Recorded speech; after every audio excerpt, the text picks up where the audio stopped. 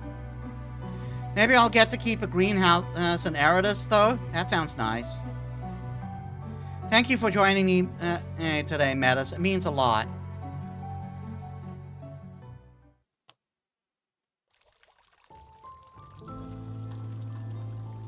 You take the rose brooch from your pocket and peer closely at it.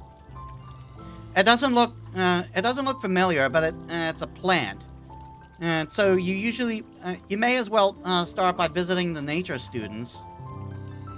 The greenhouse is pretty quiet, but you can see a student leaning against the workbench, seemingly talking to thin air. Seriously? You're new. I don't know, it just seems like a strange coincidence to me. I haven't seen that weirdo for hours. It's not like he's got anywhere else to be. So why vanish? A young woman pops up from behind the workbench. Her expression is polite but skeptical. Well, her cheeks are slightly flushed.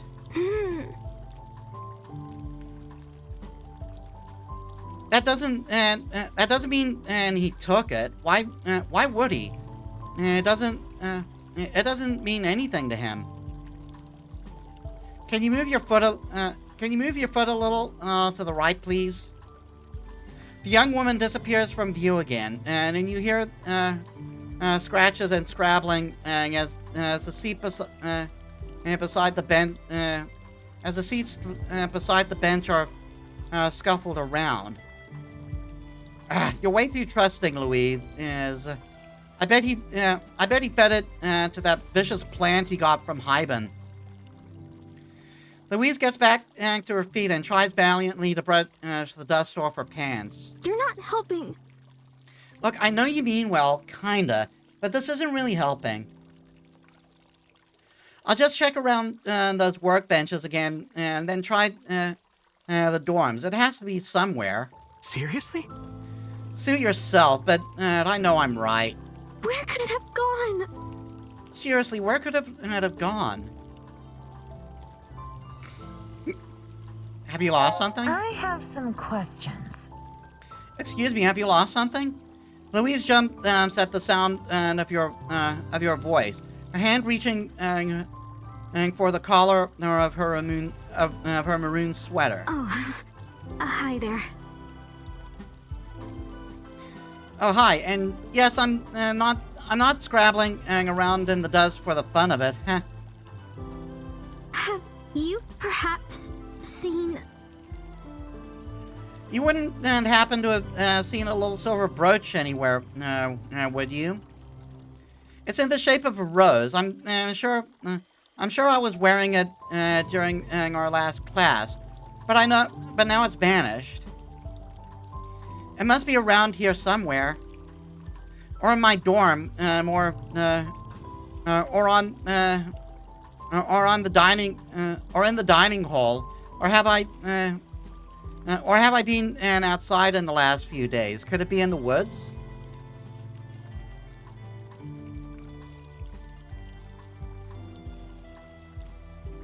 Actually, I think I did find it, actually.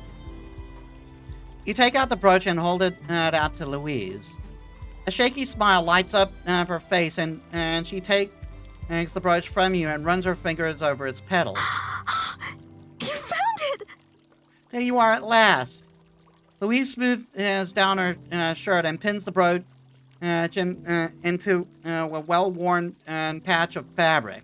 Her eyes are shining. This brooch means the world to me. I know it doesn't look like much, but this little flower means the world to me. I just couldn't focus on anything without it. It used to belong to my grandmother. When I lost my... Well, she was pretty much my whole family. She was the only one who listened when I said I was going to be the Empire's greatest nature mage. If you think this greenhouse is impressive, you should have seen in her garden. Somehow she got her roses to bloom all year round. The scent of roses always takes me back. Their scent always transports me back there. Back to being about 6 years old and watching her work. Louise pats her brooch with a fond smile. Sorry. I didn't mean to rant. Sorry. I'm sure you got better things to do than listen to me rabbit? Don't you mean ramble? Ramble on about my family.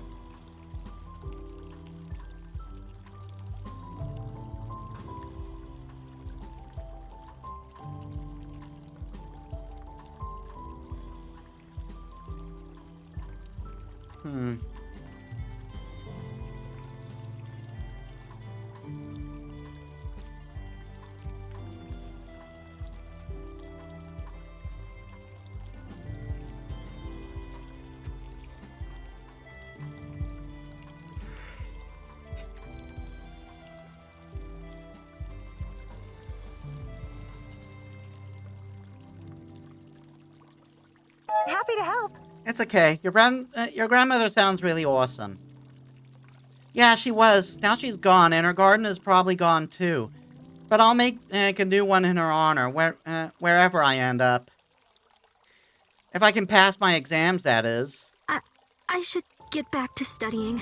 I guess I've got no excuse to get back to my books. Not to get back to my books. Thank you so much, truly.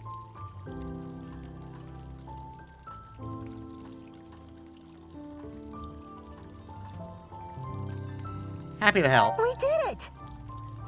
From one stressed out mage to another, happy to help. As you leave the greenhouse, you hear Louise humming happily to herself. Seems like you were able to brighten her day with your good deed.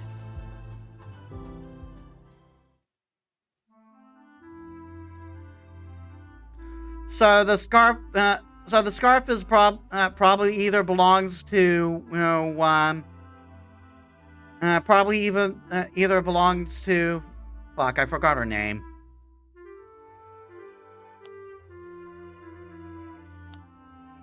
Nina, that's it. It either belongs to Nina or it belongs to Hannah. Gonna try Nina first.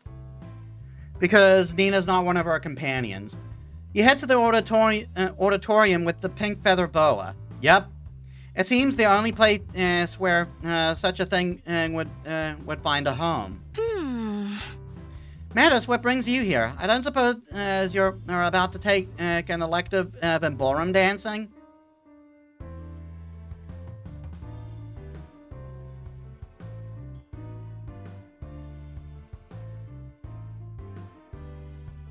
Trying to find the owner of this thing. Actually, This travesty of a fashion accessory. I found this lying around, and I'm trying to return it to its owner. Any ideas? That's wild! Oh wow, that's very eye-catching. I'm not sure. Yay! Oh hey, you're not blue anymore. Dabba-dee dabba-da. My boa! A pair of hands swoop in from nowhere and snatch the pink garment away. I've been looking everywhere for this. My pink Pesarine parade spell isn't complete without it. Where did you find it? You didn't steal it, did you?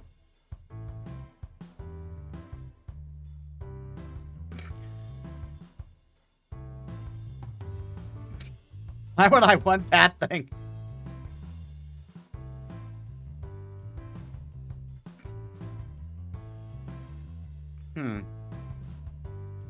I found it. Let me explain. I found it lying around and was trying to find its owner. Seems like I was successful. Thanks.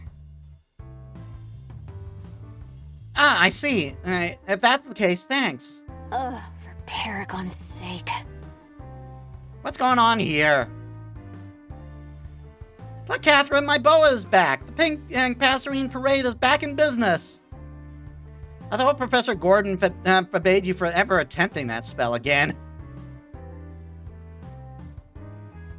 The professor just can't appreciate my personal brand of artistry.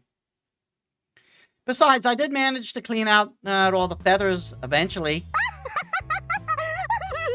I'm so excited. This is going to look brilliant as a backup illusion and for our big New Year's performance.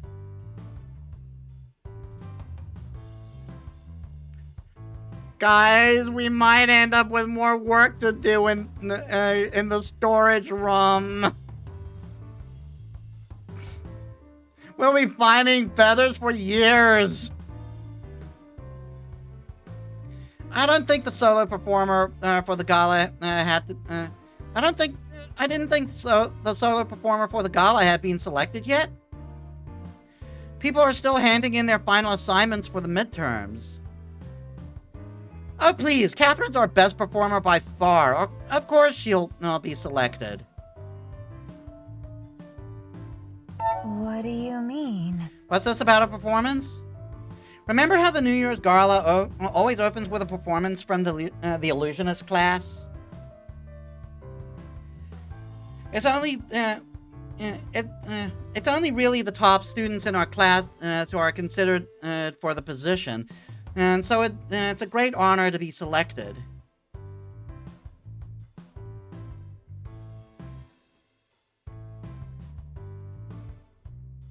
There's still time before New Year's. Nina does have a point, though. There's still a while until New Year's. As if anyone could ever catch up to our Catherine.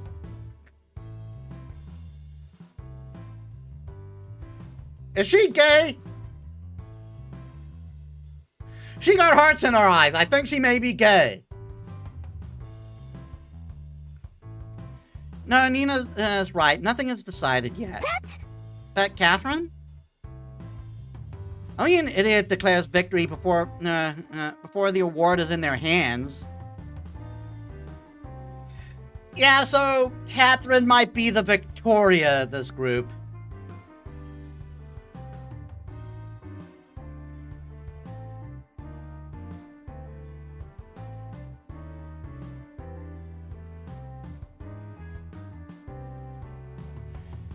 This academy only elevates the best talent and who shows rigorous dedication to their craft.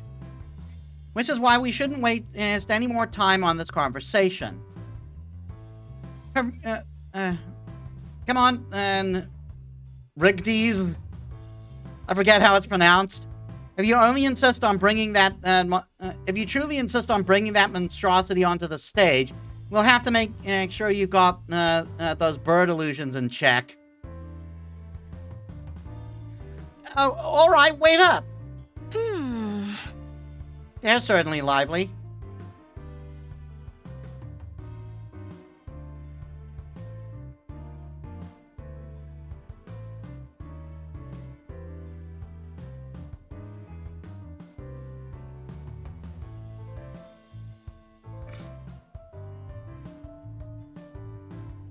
Well, Regitz was Origitz was arrogant. Catherine, so much, I think.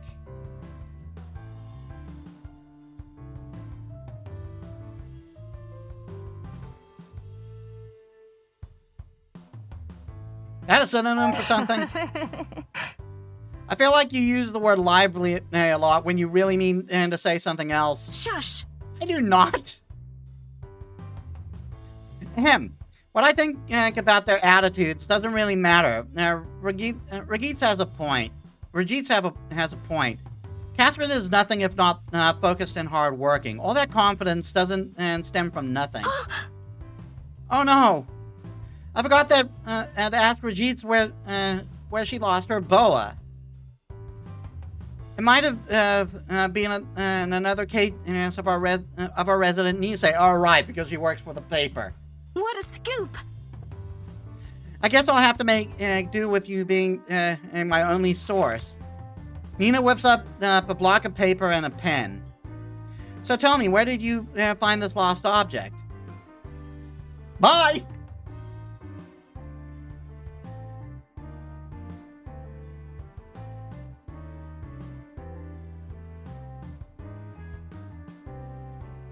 Bye! I actually think I have a class I need to get to. Sorry, I gotta go. Hey, wait a minute, Metis!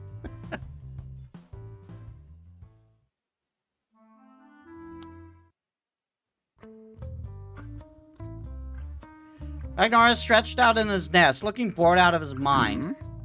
So, any progress? I'll be off then. Ta-ta for now. I thought that was the last of the items, but apparently not.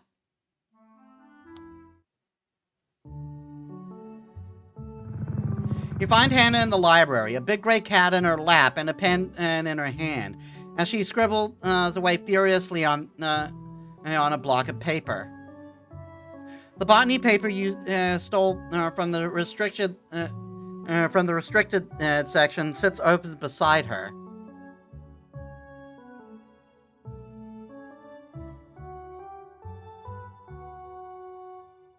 Is it good? I wonder.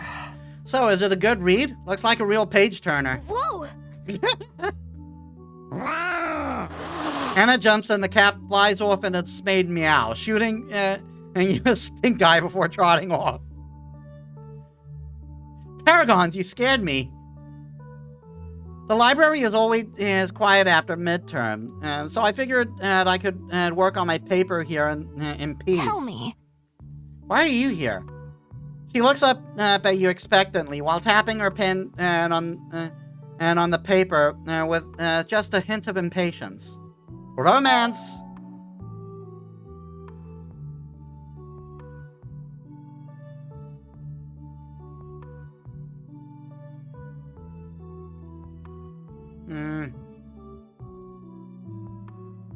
Oh. Sorry, I didn't mean to disturb you. Do you want me to go? Actually... No, I mean... Sorry, I didn't mean to sound so dismissive. I enjoy your company, especially when we're not running for our lives. From now on, though, I'll be staying away from trouble. No, the fuck you will not. I'm handing this assignment into Hyben soon. And then it's one final semester to keep of deep focus for me. I've never been the adventurous type, so I don't plan on changing that now. You definitely fucking will. You are one of the companions in this, and you're one of the companions in this group. It's going to happen in this game. I mean.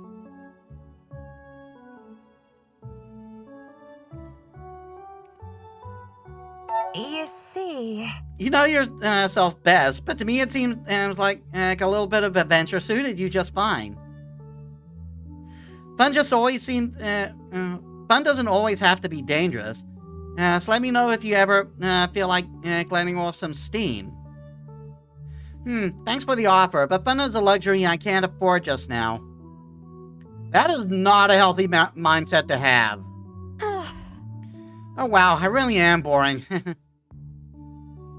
Right now, I'm looking forward to nothing more than enjoying my last semester in peace and quiet. You notice a little sadness in her eyes before she shakes her head and looks down, suddenly reminded of the assignment in front of her. As much peace as I can get while still achieving my dream, that is. Can't slack off yet. She risks another glance up at you. Actually... But was there something else you needed? I can spare a minute to talk if you like. You see... I need to look something up, and maybe you can help? You don't happen to know anything about magic ciphers, do you? I took the magic ciphers course last year, so I do know a bit, but I might be rather rusty. What exactly are you looking for? You hand Hannah the diary. The prefect pushes up her glasses and gazes at it curiously before flipping through the blank pages. This is the book you took from this restricted section, right? Why would someone bother to encrypt something that's already filed away in there for safekeeping? Probably to be safe.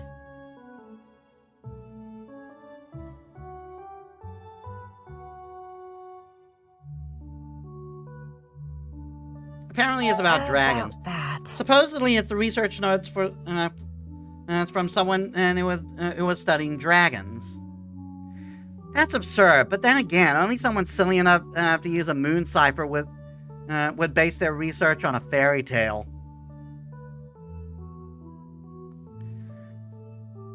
I mean, you saw the little lizard on my shoulder back there, right? I have some questions. What's a moon cipher? It's pretty much what you expect from the name. It's a cipher that hides text and lets it's read in the light of the moon.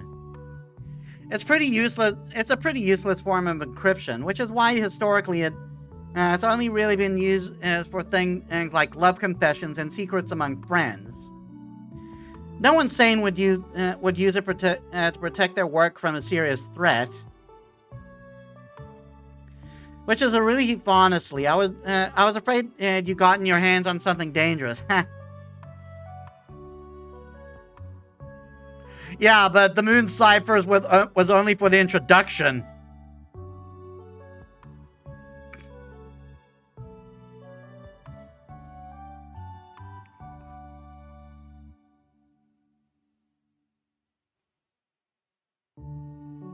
It was in the restricted section, though. Even though it's still in the restricted section. That's true, but... Hannah glances down at the notes strewn across the table. Fascinating.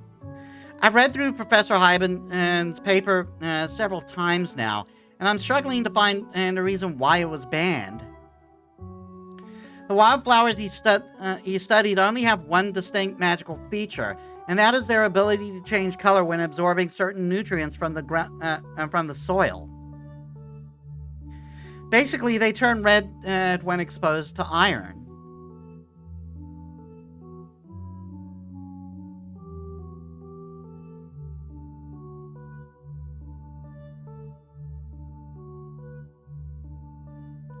There might be more to it than that. I don't get it. Is that really the only thing it does? It really is, but the flower's innate properties don't really matter as much as just where it grows. It was discovered because the flower is native to a field where the Empire once fought a war in the Northern Kingdom. It said the blood of the soldiers made the flowers turn red, and the poetic image inspired many new songs, one of them being Darling Wildflower. According to Hyben, the song sparked a lot of anti-war sentiment in the Empire, and contributed to ending the war. But that can't be the reason his work was banned, right? Yeah, there might be something more to that. No, that's absurd. Anyway, forget that silly tangent. My point is maybe, during certain times in the school's history, the Paragon might have been a little too aggressive with banning things. That's all. Possibly, but... still might be something there. If you want to read the diary you found, just take it outside when the moon is out. It should act like a charm. Tell me about... You and the cat seem to be on pretty friendly terms. Oh, Mercury? Yeah, I think he belongs to Professor Hoffland. He sensed that you're the Anne at this game. They both turned up at the same time anyway. He seems to really enjoy being around books, so something of a kindred spirit, you could say. I don't get it. You keep mentioning your dream, but striving for perfection seems to cause you a lot of stress. What kind of dream is worth all that? When you want to achieve great things, then sacrifices must be made. I'm going to become a prima soloist at the Mordressa Opera. It's a prestigious position that that's never been before been held by someone without a noble background. I want to be the first.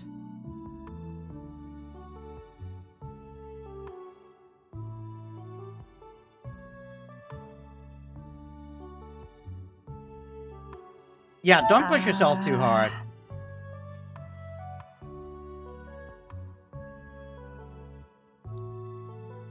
I can see how much your future matters to you, but don't push yourself too hard. You'll need enough of your spirit left to enjoy that future. Oh, don't worry about me. I know my limit, for sure. It's only a few months. Just a few handfuls of weeks. Some dozens of days. So what happens now? Did you get what you needed from that paper? I think this essay will be the best I've written yet. It's actually interesting diving into a new subject. I'm having fun. It kind of reminded me why I wanted to take this course in the first place. Most illusionists don't pick up classes that are outside our main area of magic, but I've always found plants fascinating and just a hobby. It's pretty stupid, though. I should focus on my efforts on being a great illusionist. I mean, if you have a passion for something, delve into it. If I put in all my energy, then I'm sure to make my dream come true.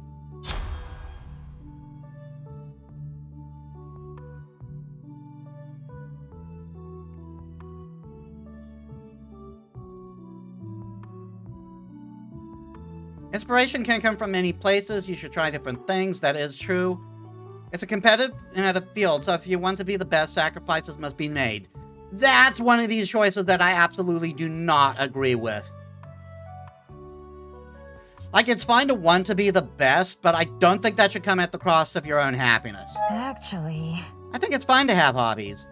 You can't stay focused on your major all the time, and branching out might inspire you in unexpected ways. You think? I feel like it goes against everything Professor Gordon says, but you're right.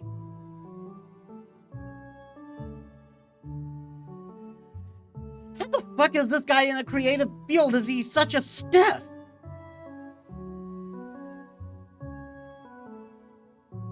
He really should be encouraging us to look for inspiration beyond our daily lessons. Illusionists are supposed to be creative, after all. Fucking exactly!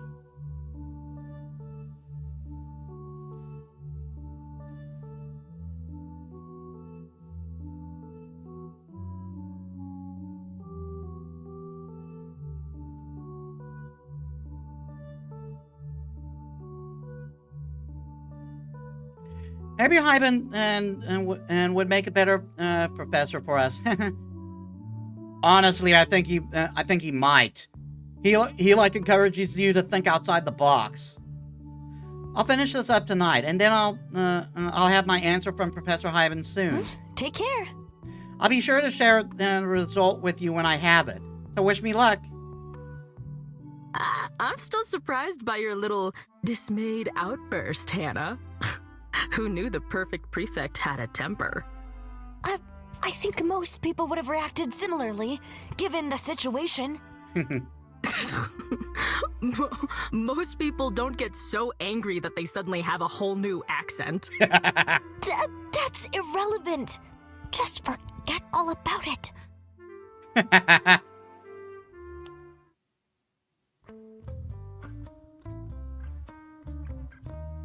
Hmm?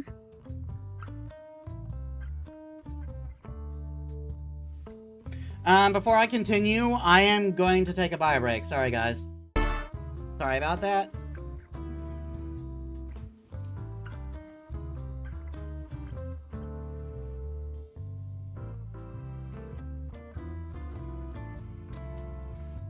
Got the cipher. You did it! I've got great news, Ragnar. I figured out what kind of cipher the diary is using. Marvelous. What, you did? What are you waiting for? Let's read it.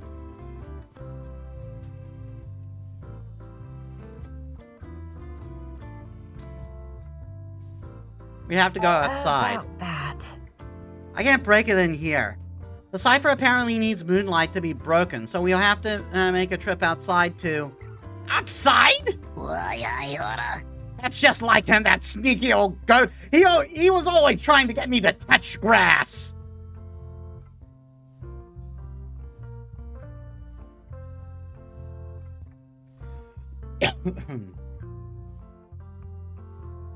Something wrong? Hold on.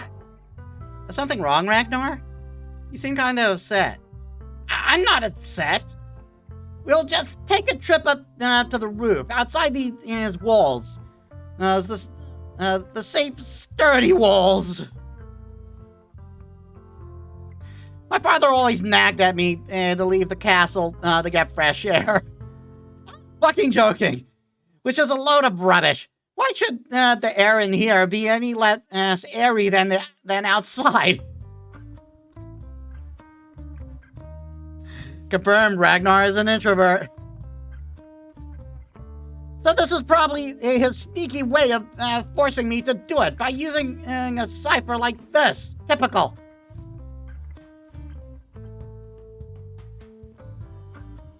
You've never been outside? Really? Wait, so you've never actually been outside? Of course I have. The windows in the hallway are sometimes open, so I look out. So I looked out, and I did not care for it. Yeah, let me tell you. Let's go to the roof at night as soon as we can. Me scared? I'll be off then. Time for me to head out. Ta-ta for now. I still owe you my thanks, Kim. What for? Writing about the weeping wildflower was a genius idea. If you ever need any help with your own studies, I'll do the best I can. Oh, you don't have to do that. I know you're pretty busy, and I'm pretty satisfied with my grades already. No, I won't stand for it. I will make it up to you somehow. You'll see. She really doesn't do anything by halves, does she? That was a glitch.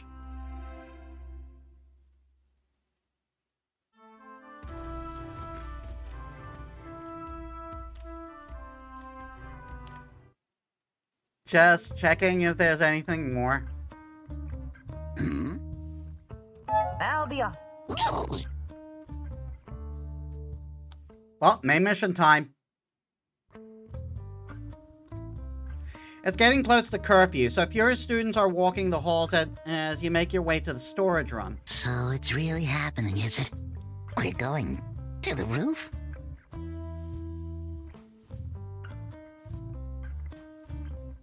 It'll be a breeze. Now that we know what kind of cipher we're dealing with, it's gonna be a breeze. Yep, nothing can get in our way now. What are you two doing out this late? I knew you couldn't stay away.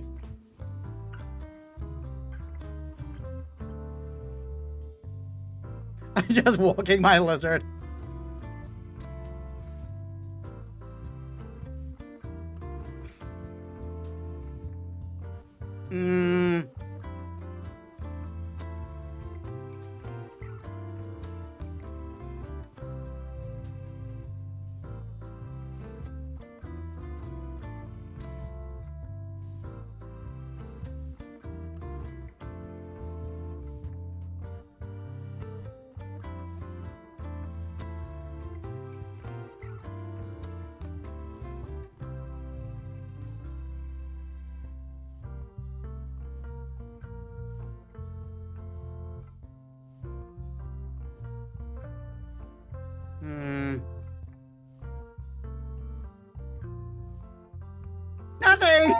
I would get nervous.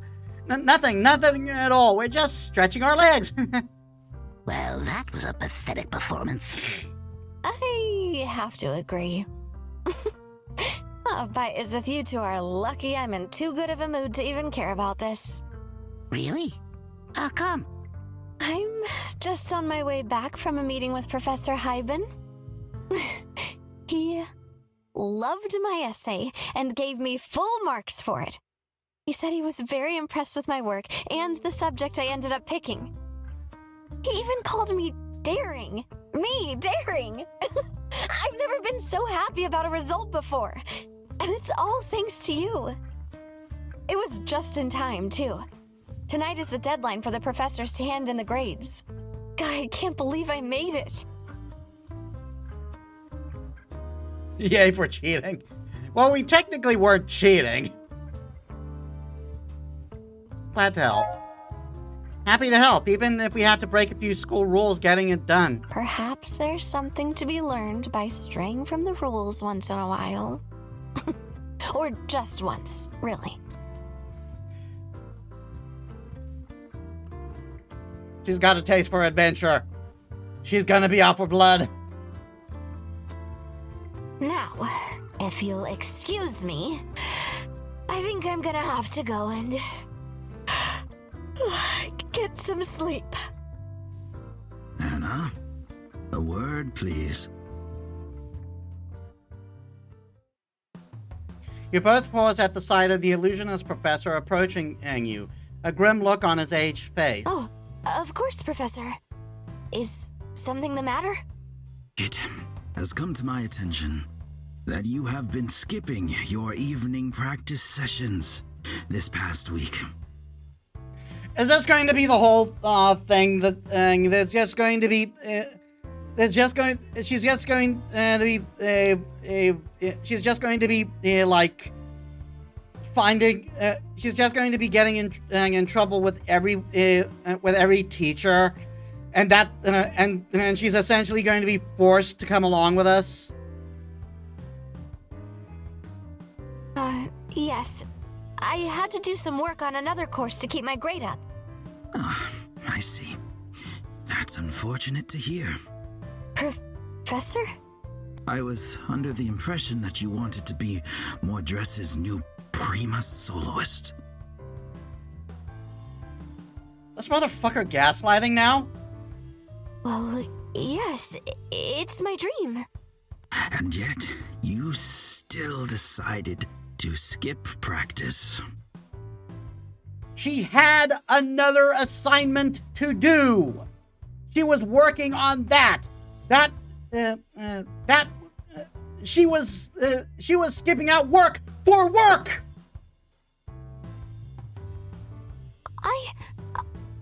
The evening sessions are voluntary, though, aren't they? What? They're voluntary. Oh my God. Voluntary? Child, if you truly want to master the arts, there is no such thing as a voluntary session. You should be practicing every waking moment of your day. I want to take that saxophone and beat you over the head with it. But the other courses... Excuses. You don't realize how good you students have it. And now he's going old man yells at cloud. Back in my day! The only thing you have to do to succeed is sleep, eat, listen, and practice.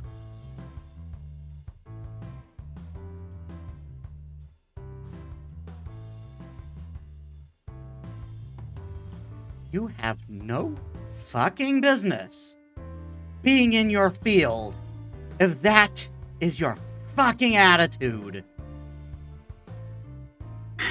This kind of attitude will get you nowhere.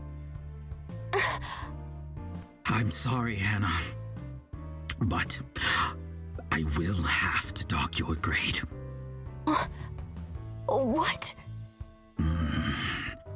might be talented, but talent is nothing without hard work. I hope this experience will teach you that. She was working hard.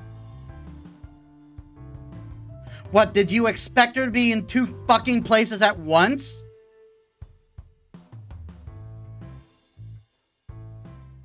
He walks off, leaving Hannah staring after him.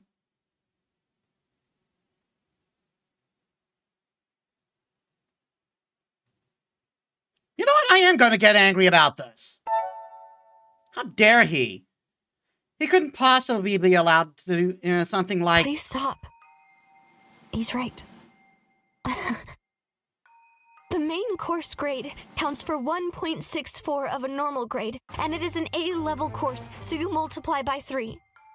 Even if he only docks me 1 point, I will still lose more than if I'd failed the entirety of Professor Hyben's class. Her breath is ragged and even, her face turning and deathly pale.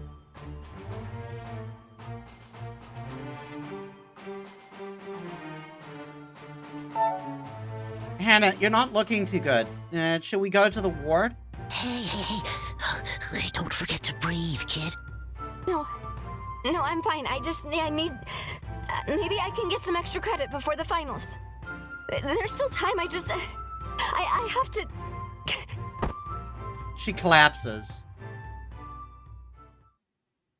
The Mender ward smells like rubbing alcohol and crisp sheets. Hannah is lying in one of the beds, still out cold. I didn't expect to see you back here so soon. At least you're not a patient again. Wish I could say the same for Hannah.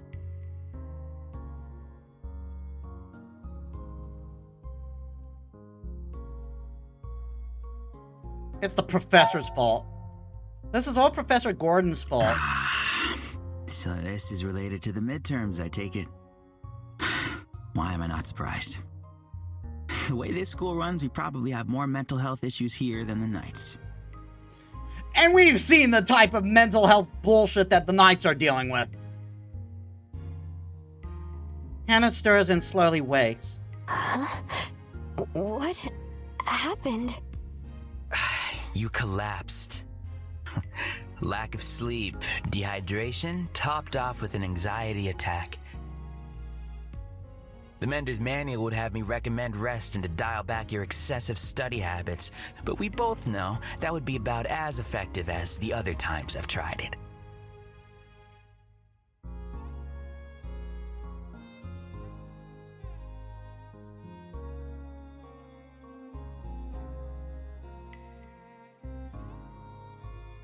Sounds like there's some history here. The way you say it makes it sound like there's more to this than Hannah collapsing. It's a pattern as solid as the seasons by now. For someone so smart, she's surprisingly foolish when it comes to her own health. More importantly, I hope this time, since your friend happened to see it, they might be more successful in getting you to change your habits than I have been. I've already told you this, Hannah. If you keep going at this pace, there will be nothing left of you when you graduate. I'll be fine. I'll rest when I have my diploma.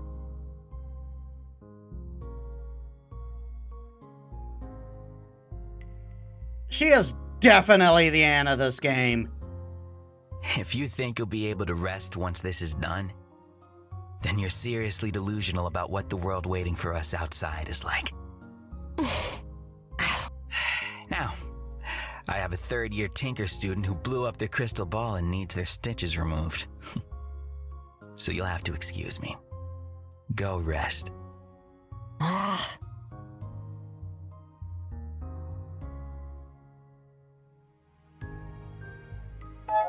are you feeling, Hannah? I'm exhausted, but I'm also just numb. Elias is right. I've clearly overdone it. Again. Okay, it is Elias. Elias and I used to be friends, back before we chose our majors. It kinda grew apart afterwards. He never really agreed with me picking the illusionist class.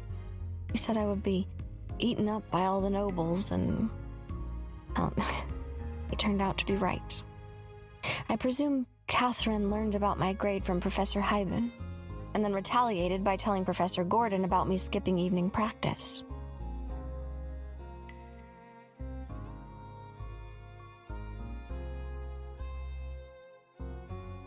Why would she do that? I just don't get why she would do that. What does she have against you? It's nothing personal, I think. She plans to apply for the same position at the Mordressa Opera. It's a once-in-a-lifetime opportunity that the position is even vacant. I thought that if I worked hard and played by the rules, then I would be able to win this game, no matter how badly the deck was stacked against me. But it would appear that no one else is following the rules, which is why I need your help.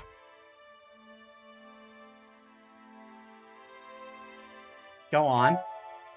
Just say the word, I'm game. You really should wait to hear me out before agreeing. You said you'd use Ragnar's powers to sneak into Tornquist's office, correct? Right now, the professors are handing over our final grades to the headmaster. From what I've heard from the other prefects, he'll store them overnight before sending the results to Mordressa tomorrow. I know what the paperwork looks like and how to change the results. I can do it. I just need a way inside that office.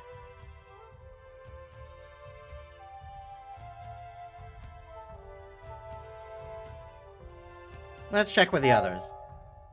I can't make that decision on my own, but I'll take you to the others. Thank you. Whoa. So instead of doing a nice, relatively risk-free trip up to the roof tonight, we're breaking into the headmaster's office to change the honor student's grade? Am I hearing this right? Damn right we are. Yes, that is what I'm asking. That's a lot. And if we're caught in there... We'll be immediately expelled and sent to the productivity facility. Then why? Because I'm done playing by the rules. I'll make it worth your while. I can change any grade you'd like once we're in there. As if I gave a crap about that number. Then I'll... Really? You don't have to sell it to me. I'm in. Yeah, Pook would just do it to stick it to the teachers. Like, Pook's one half of the Michael of this game.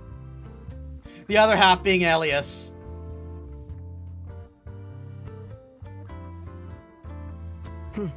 I didn't think you did favors like this unless there was something in it for you as well. What can I say? The prefect finally grew a spine. I can respect that. Watching her rebel will be reward enough for me. I really don't get the rules of this transaction system of yours, but as long as we're on the same page, I want to help as well. The grades are supposed to be based on a set of fair rules, not the whims of professors. It's not right for them to just dismiss your hard work like that. Kim? What do you think, Ragnar?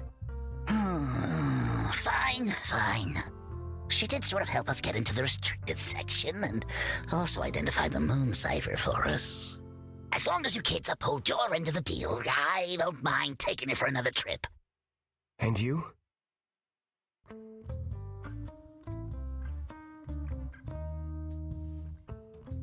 Let's help her out. I say we'll help out a friend in need. You? Okay then, let's do it.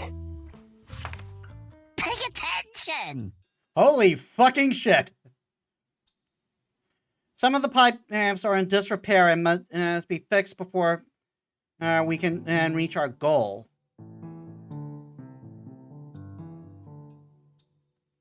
Everyone brings a skill to the team that can help fixing the pipes in different ways. Place their tile where you want them to fix the pipes.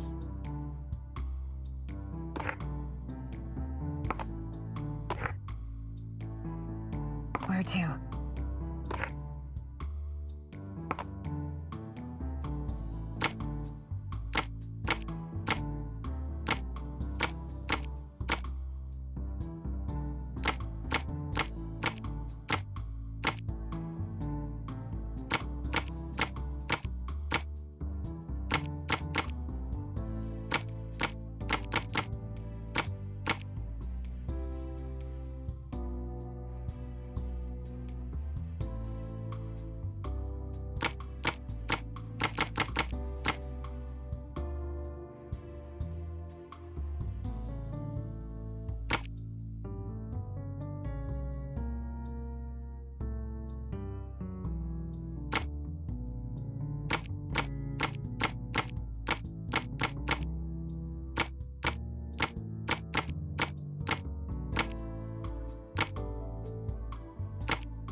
We'll see how that works. Where to?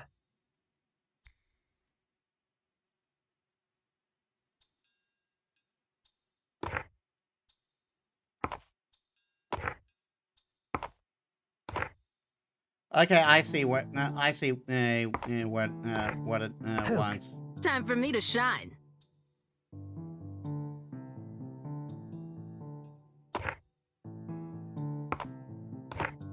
Hannah. Let me see.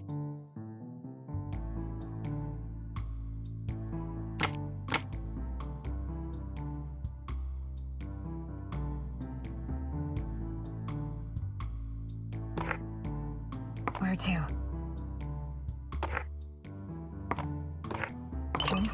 Let me handle that.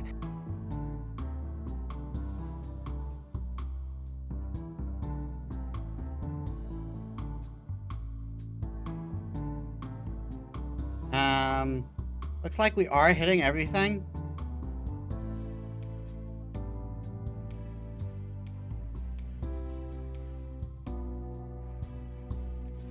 Also, the little Hannah, the little Hannah with us.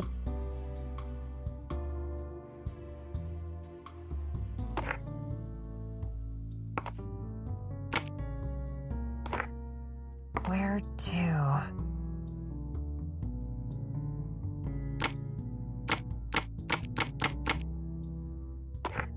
Pook. Sure, I can take care of that.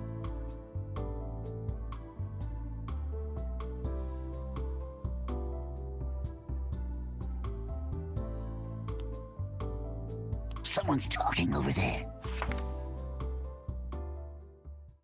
Darling, a wildflower, flower of mine, bursting through the soils of yesteryear. Oh, the chill sure has made its arrival in these old halls. Oh, I should see to it that the plants are taken care of before the first snow. I wonder if the snapdragon would be amenable to wearing a knitted scarf.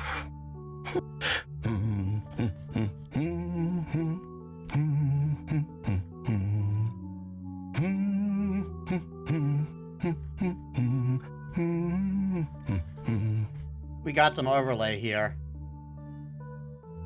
I wonder if the snapdragon would be amenable to wearing a knitted scarf. What's going on in there? Another great session, Catherine. I can't believe you kept going this long. Most of the others quit hours ago. If you want to be the best, you have to be dedicated. As the head of our class, my solo performance at the gala has to be perfect. Oh, you're still confident you'll get first place this year? What about that prefect girl, Hannah? Oh, please! That peasant's not even half as talented as our Catherine. Oh, whoever gets first place has nothing to do with talent. Huh? The one with the highest average gets the spot. It's a tactical challenge.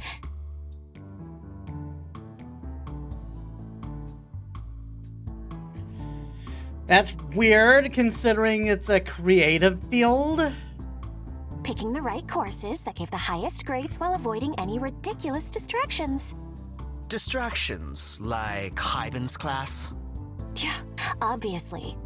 Hannah stopped being a threat the moment she started dabbling in that new flower hobby of hers.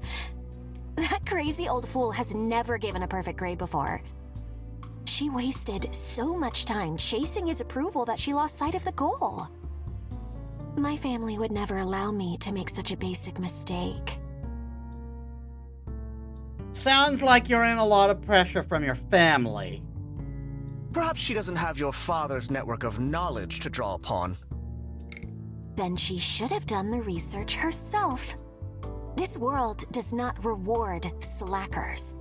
But she hasn't been slacking. If you can't handle the game while you're at school, then the real world will eat you alive.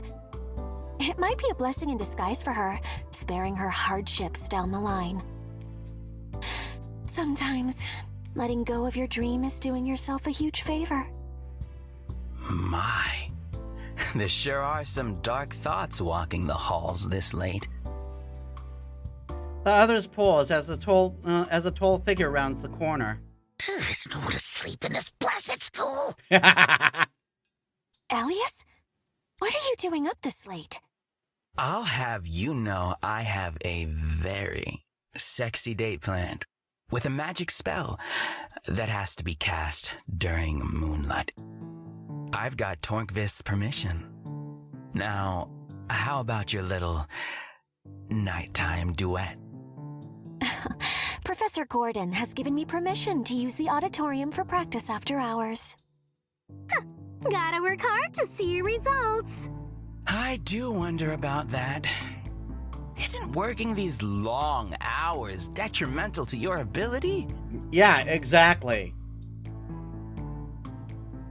Perhaps you're merely addicted to the moral superiority you feel for having put an arbitrary number of hours into your training, since that is something easily measured, compared to abstract concepts like talent and taste.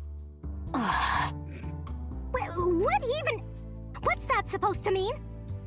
It means, as a doctor, I'm telling you to go to sleep.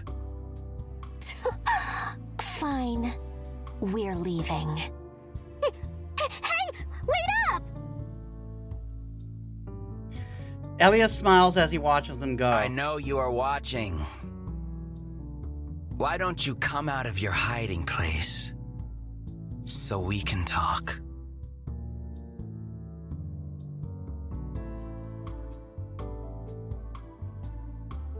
Shoot.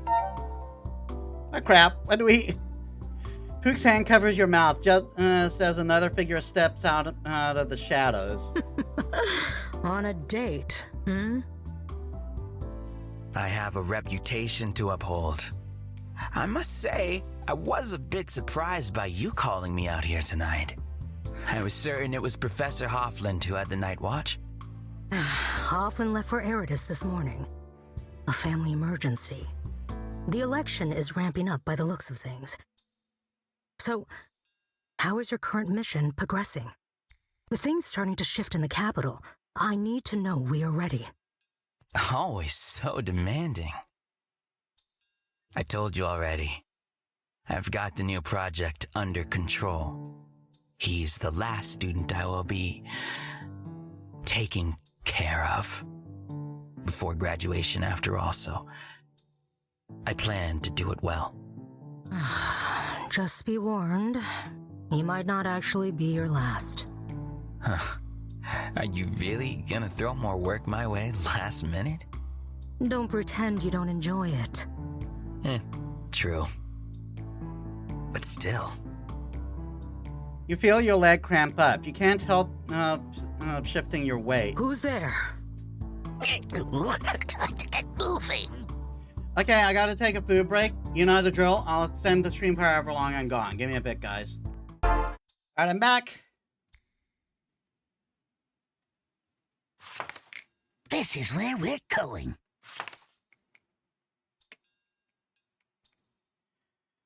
So, with this whole thing, we obviously know the teachers are being pressured to like make things more difficult for the students. Probably even cheap because of societal pressures. It's like, I imagine a similar thing happened happened in schools way back when, and where it's like where it was like, too many of them black people are passing or some shit like that. They're obviously going too soft on the black students or some shit like that.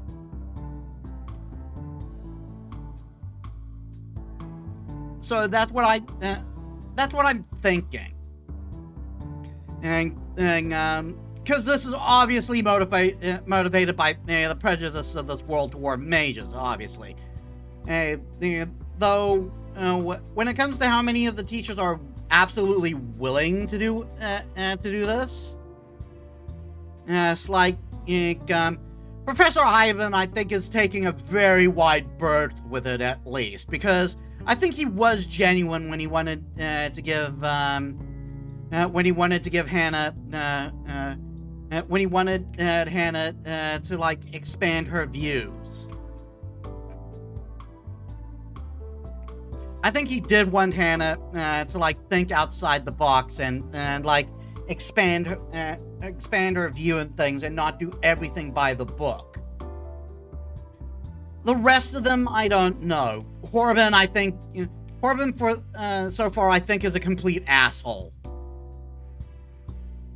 A guy like that has no business teaching a creative class.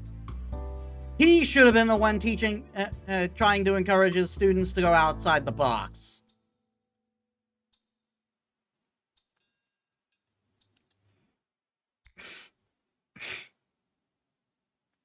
And the principal is, and Tornquist, I think, so far, are just like succumbing to the pressure.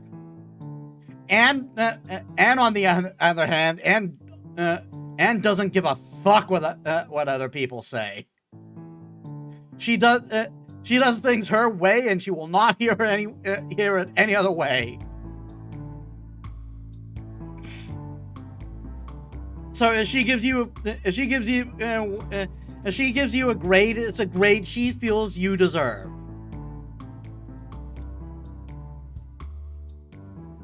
She will not yield to this pressure bullshit. You make it to the headmaster's office. We have arrived at the Paragon's office as requested.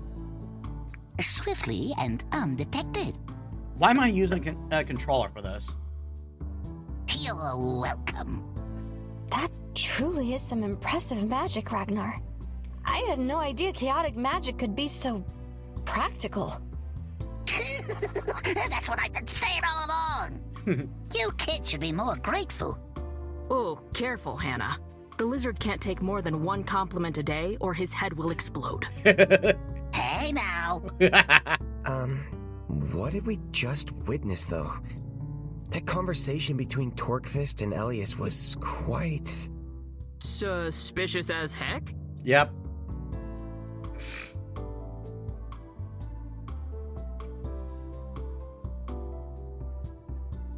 Yeah, it was weird.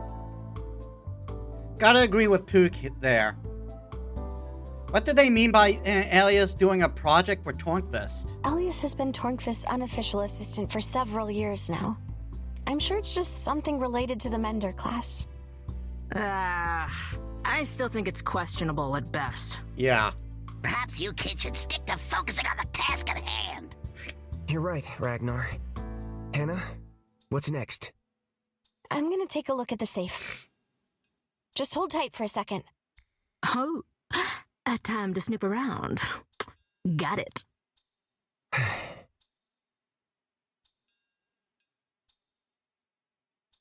Okay, the safe is probably where everything is.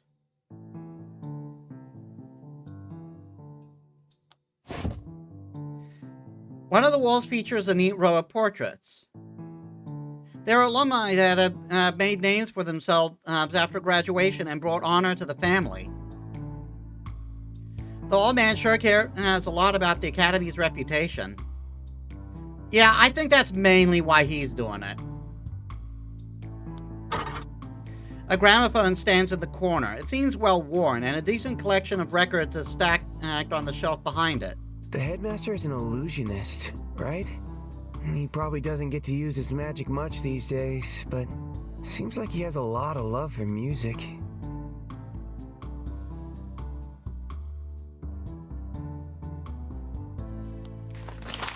The front page of today's paper is dedicated to the election in Eridus. As the election heads into its final phase, the Hoffman family's candidate has vanished. Unconfirmed sources suggest a sudden decline in health. Will the heir of the Swan finally be able to step out of his father's shadow? You wonder what Nina would say about such wild speculation.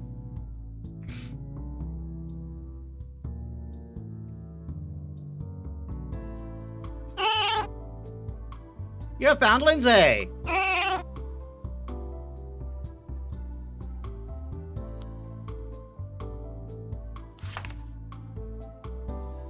Right next to the seat of power. Oh, these are hints on how to collect these cats.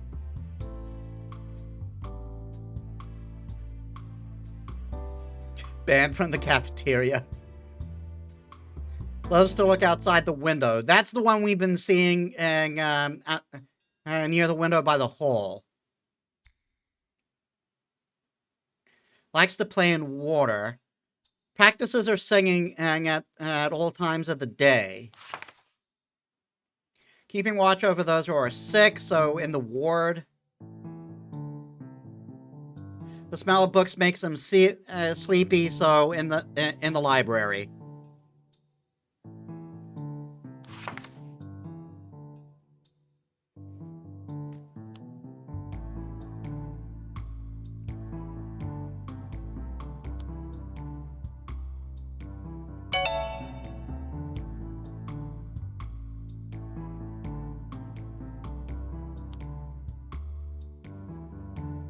How's it going, Hannah?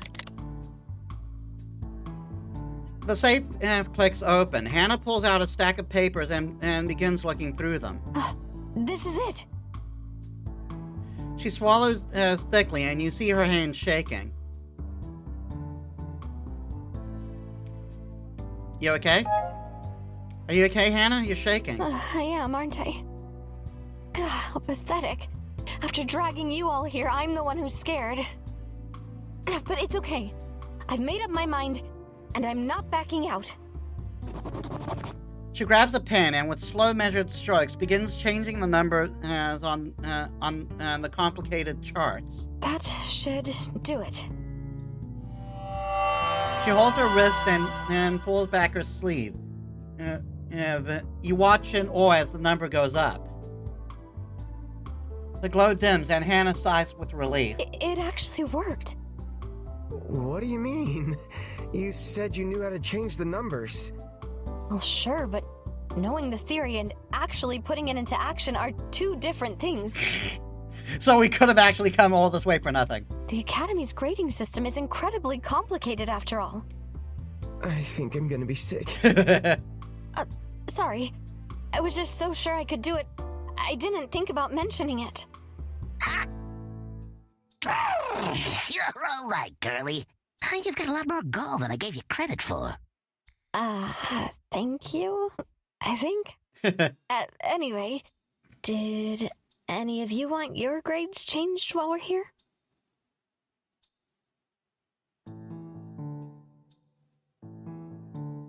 How exactly does it work?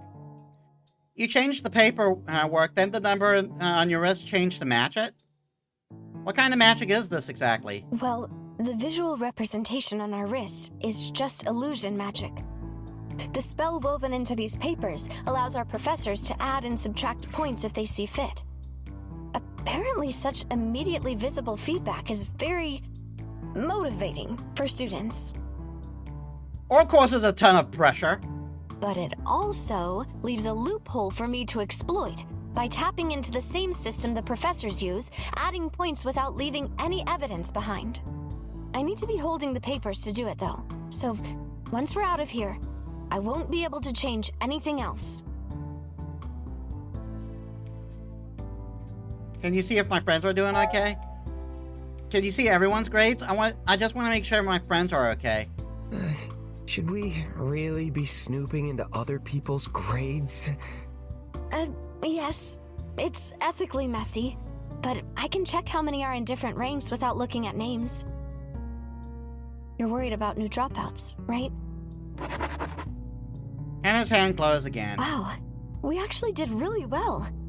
Looking over the list, most students are within rank B or A. There's a couple of C's, but even those are far from a D. Seems like everyone really did study hard. Huh. That's odd, though. Odd? How? I'm certain we had one dropout this year. A Mender student. Edgar Olson. Julian's friend. Was he taken off the list? Well, he shouldn't have been. That would ruin the official paperwork. And Murdressa really loves those papers. Is it still snooping to look him up when he's no longer a student? Why do I have a feeling that the students who are dropouts end up are powering up in the school? The students become the demons that are in the Mother Stone. I mean, yeah. Not at all. Go on, look him up and see if he was removed. Hannah taps into the paperwork once more. This is really strange. His grades were great. You're serious? Up until the moment he disappeared, he was consistently rank A. Something happened there. If his grades weren't the reason for him being sent away, then what could have happened? Someone murdered him, didn't they? He started to smell the bullshit, and he was murdered for it. He must have committed some kind of taboo.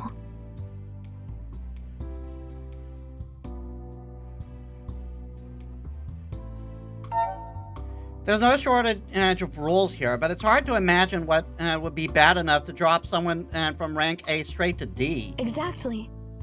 Think about it. The dropout rank is meant for those who are so bad at controlling their powers that they pose a risk to others or themselves. But this person clearly didn't struggle. So the only thing I can think of is that he used his magic on someone maliciously. Okay. Now you're freaking me out. Let's just forget about this, okay? It's none of our business anyway.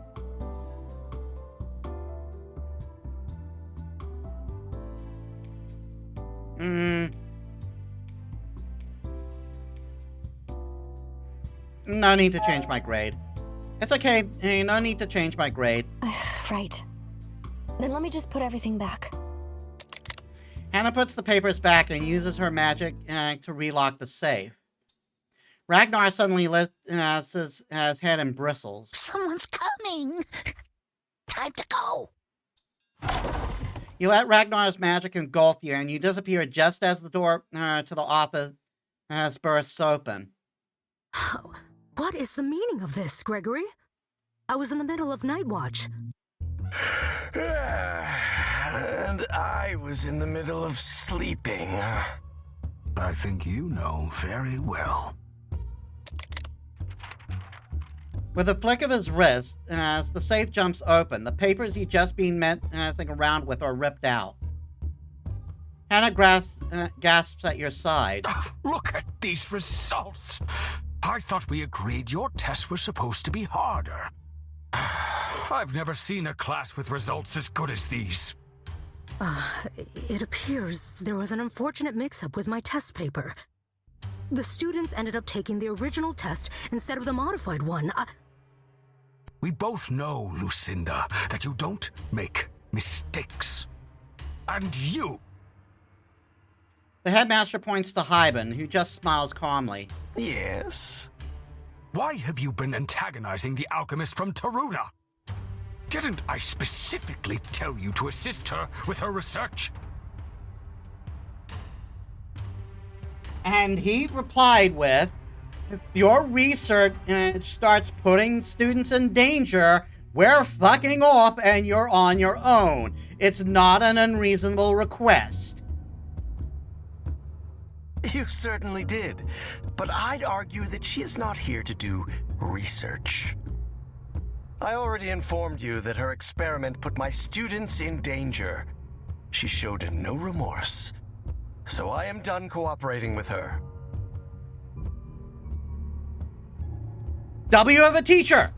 W of a teacher! He may suck at singing, but so far Hyben's the best teacher in this goddamn school! What part of appease her no matter the cost is so hard for you to understand? Gregory, why don't you tell us what's really going on here? Clearly you know something we don't. The headmaster slumps into his chair, holding his face in his hands. The Paragon of the North has issued an official complaint against us to the rest of the council. Over the last few years, the North did not receive their desired quota of mages, and he is, to put it bluntly, livid. Oh, gee, I wonder why! The place that is completely anti-mage and makes it a hellscape for mages to the point where they do not want to drop to a grade low enough to go there, does not encourage students to actively go there. Gee, I wonder the fuck why! I don't see how that's our problem. The system is clear. Graduates from rank A and B get to pick from all 5 regions, and they are distributed evenly within each. We can only force rank C students to go to certain regions. If our students work hard, then there just aren't as many to forcibly distribute. If Taruna wants more mages to choose their capital, then maybe they should do a better job of not making the city so hostile to magic users. You! Torquevus gets it! Did you really think that kind of logic would work? The Paragon is spinning this, accusing us of artificially granting students better grades so that Taruna stands weaker, and the Paragon of Greykeep is taking his side. Well, they're fucking idiots. Is that really such a problem, though? The council still has 3 more Paragons who are very supportive of us and the current system. Well, the Southern Paragon is old and sick, and too busy looking for a successor to give this matter proper attention. Indeed. Did you forget the election in Eridus? This all started with a mining disaster in that town, and the absolute chaos after the death of Knight Commander Alithia. With the closure of the crystal mines that employed a good portion of the electorate, it is unlikely Paragon Hoffland will secure another victory. Hizith knows if the old fool will even survive until the votes are cast. He will most likely be replaced by Tiberius Blumme, the owner of the largest portfolio of crystal mines on the continent. Mines that closed down partly thanks to our dear Professor Hyben. Let me guess. He's very anti-mage. Blumme also happens to be the biggest sponsor of Madame Sullivan's research in alternative magic energy resources. Oh. Don't owe me. Calm down. There are still things we can do to mitigate this. Panicking is not going to help anyone. Right. You are right. We'll continue this discussion tomorrow. But for the love of Izith, try to stay out of trouble. The professors leave, and you all sneak back to Ragnar's lair.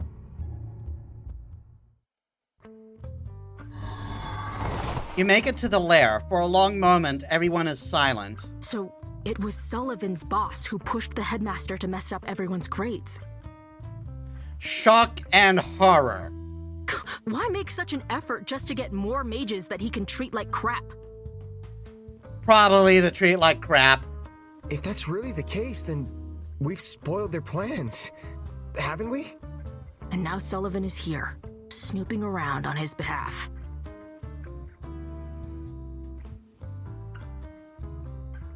I don't like this. I don't like any of this. What are these people planning? And what'll they do if they discover we're involved? For now, it's hard for them to do anything, since there's a full semester left before the final exams. So, what I'm hearing is, we won this match. Midterms are over, and our classmates can enjoy the New Year's Gala in peace. Oh, I'd completely forgotten about that. Hannah, are you gonna sing at the gala? Oh, I hadn't really considered it. Wow. You do have a pretty impressive grade now. Right. This is so odd. What is? For a moment there, I wasn't thinking about my grade. Good.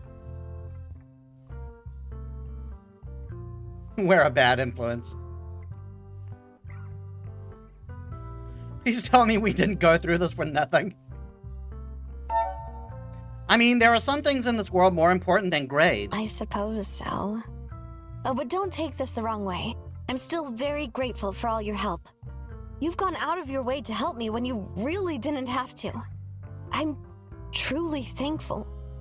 If you're that thankful, well, then maybe you'll lend a hand with translating my diary. You really want my help? Of course. You're part of the team now, Batty Two Shoes. Only if you want to, of course, but we'd really appreciate your help. What about you? We need more brain cells. Welcome to the team. Thank you. All of you. I'll be sure to do my best. Chapter 4, Moonlit Truths. Reach the fourth chapter. You wake up the next morning in your room. It's so weird the midterms are already over. Only half a year left until we graduate. It seems like it could all pass in the blink of an eye.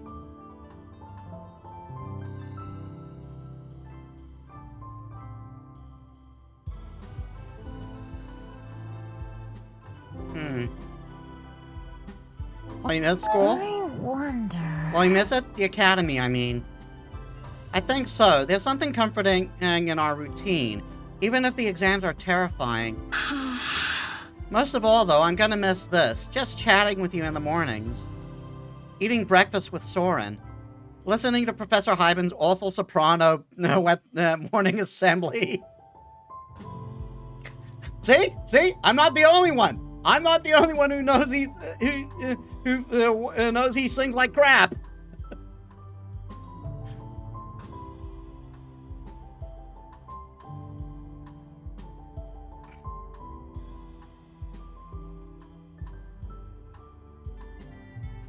I'll miss you too. I'll miss you too, Nina. Sorry, I didn't mean to bring down the mood like this. There's still half a year left. Plenty of time for us to get tired of each other. Lots of things for us to look forward to as well, like the New Year's Gala. Did you decide whether you want to bring a date?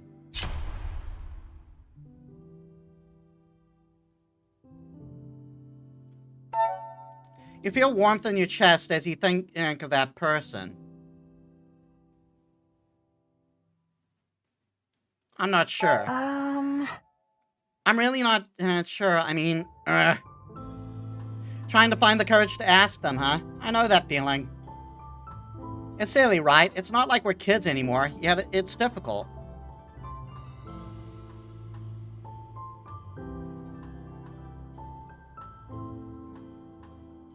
You know you'll say yes, right? Just ask him, Nina. Soren's probably feeling the same nerves about asking you out. Wow! You think?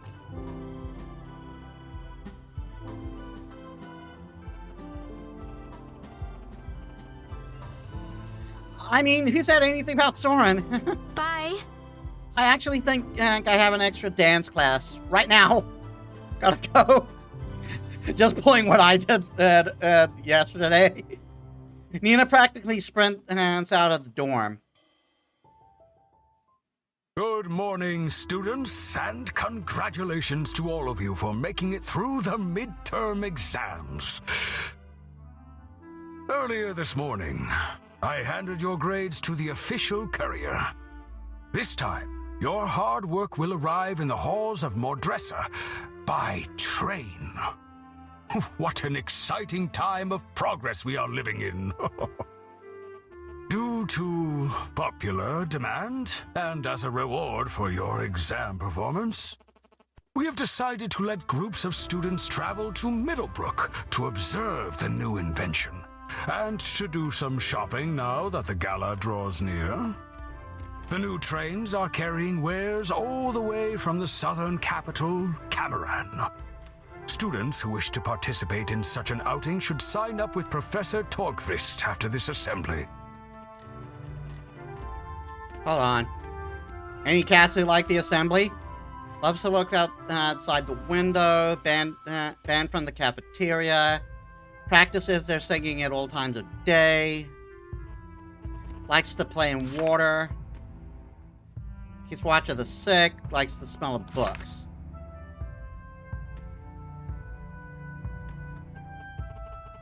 I don't see a cat.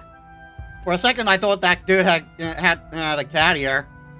Now, let's sing together. That's amazing. The railway is finished? That's amazing. I'm just saying. It's been an ages since I last visited Middlebrook. They really should let us go more often. You found Bella. Likes to play in water. Very odd behavior for a cat. They don't tend to like water. Well, they don't tend to like the feel of water. I'm looking forward to it.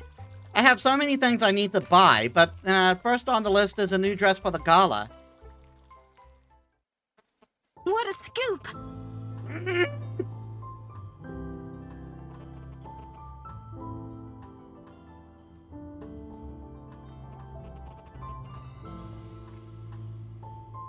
The train is finally here. This would make a great article for the school paper. Do you guys want to come with me? Yeah, sure, Nina. Like, do you think you could shove over a little bit so I can touch the cat? I'm sorry, Nina. I have other plans today. Did something happen? I thought you jumped at the opportunity to leave campus. No, it's nothing. Just something came up, that's all. He's preparing a surprise for her. But you go have fun. The cat! The cat!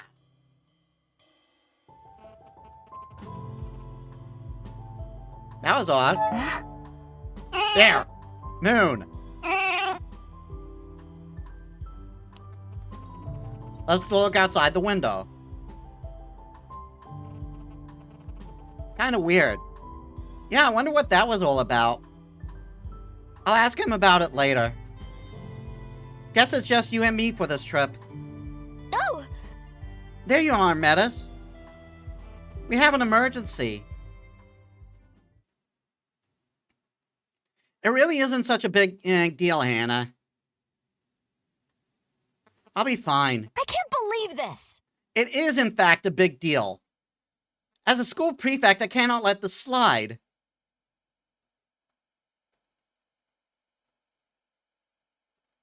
Did something happen? Huh? I'm so confused. What is going on exactly? Kim doesn't have any formal wear for the New Year's gala.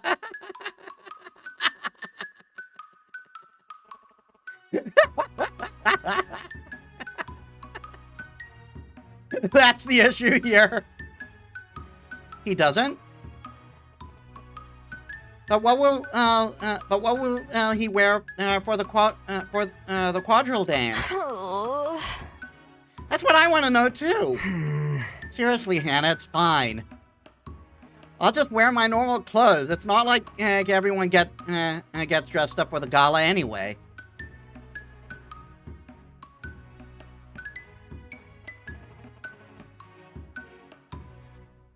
I mean, I know why, but at the same time, I'm kind of in the same boat with Thumb. I'm kind of in the same boat I'm kind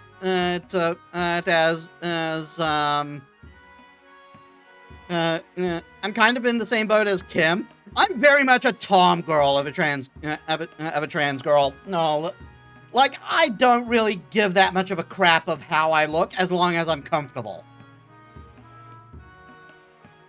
Comfort is the top of, with me. I gotta turn off my heater. It's getting colder. It's getting colder.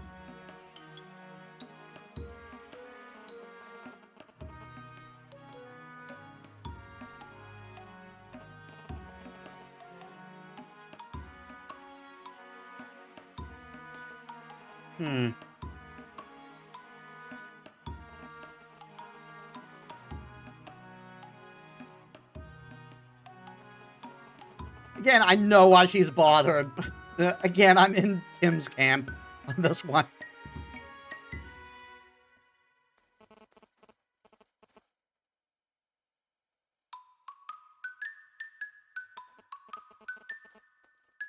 I guess we can give it a shot. That doesn't sound too bad, does it? I feel like I'm missing something here. You're really not. It's fine. What Kim chooses as to wear is not what had made me angry.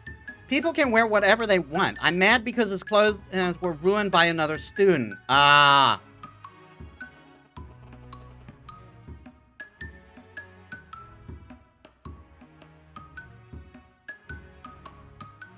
Why would anyone do that? Someone ruined your clothes? Why in Izzat's name would anyone do that? It doesn't matter. I moved on, honestly. Actually... Look, I was just trying to explain to Hannah why it is I don't have a roommate. No one wants to share with a spirit mage, so every year I end up switching to a new room. My most recent roommate wasn't all too happy about it. He ended up releasing a swarm of magical moths in my closet, and they tore through well everything. Wow, what a dickhole! Actually... Oh, I remember this. The rotten lemon incident. Professor Hyben had to lure the bugs away by using a potion that smelled like rotten fruit. The whole third floor smelled awful for days after. Yeah, it caused a minor stir.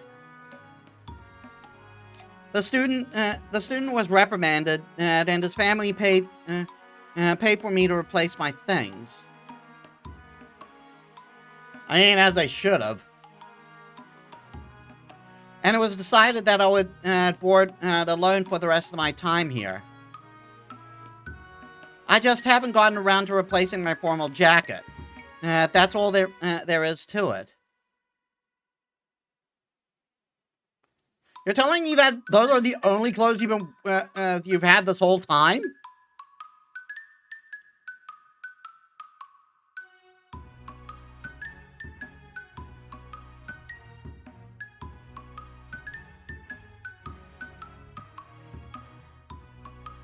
This is not okay. That's awful. Yeah, that sounds terrible. I'm sorry you had to go through that, Kim. It was just a prank that got a little out of hand, and it's not that big of a deal. A prank that got a little out of hand? You lost all your clothes!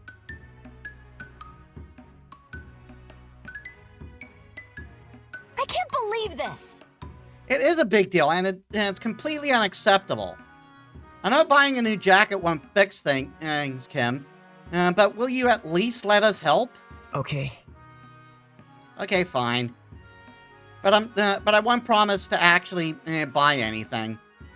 Well, I never. When will I ever need formal wear again after the gala?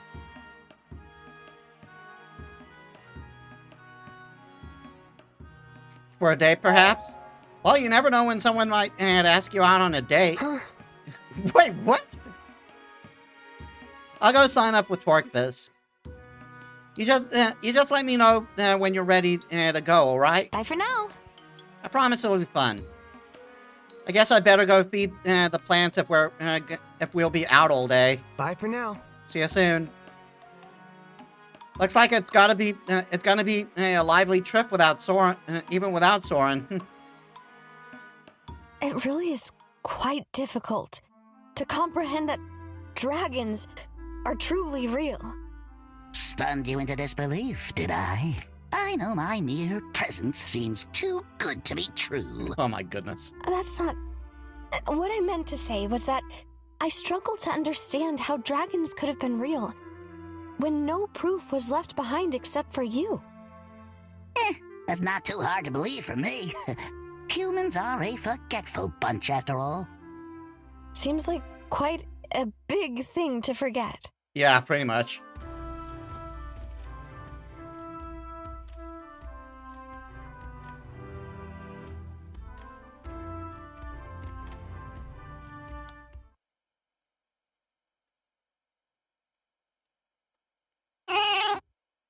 Saturn and Mars. With the midterms out of the way, it seems like the only people here are the ones who are reading for fun. Can you tell me anything about the Archivists, Ragnar? Why? Planning on switching, Major? I think being a spirit mage is enough trouble already, so no. I just wanted to know more about my family. Oh, I see. I suppose I could share a little. Archivists were truth seekers. They investigated the past and recorded the present. The great irony being that when they were gone, no one was left to record them. Do you know why the Empire outlawed them? I mean, the official reason was that they were doing magic with blood, and that was bad for whatever reason. The real reason, though, was a war that wasn't going so well. Yeah, I think we got that. Tired of those scribes telling everyone how bad they were at their jobs. And so, they had them all killed. That can't be the reason. Well, I'm just recounting the events as I remember them, kid.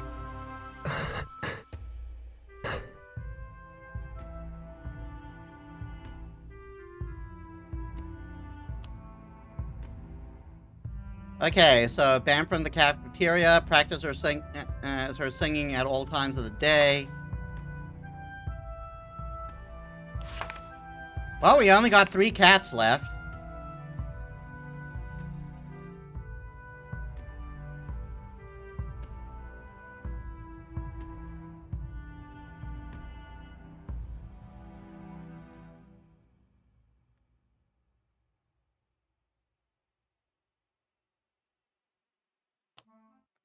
All right, you got a new whore for us?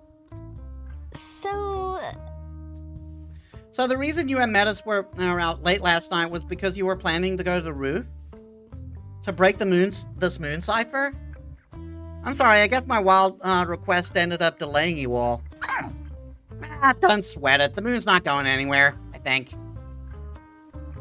Besides, having someone capable with us will increase our odds of success.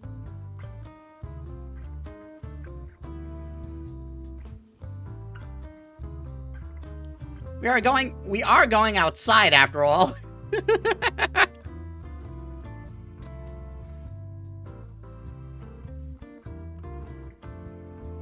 We appreciate the help. I'm glad. Having the extra help is very appreciated, yes. I'm not sure just how much help I'll be, but I'll give it my all. Whoever wrote this must really have meant a lot to you, huh? You're going to such great lengths to read it. He wasn't nutcase, but he did have a few bright ideas every now and then.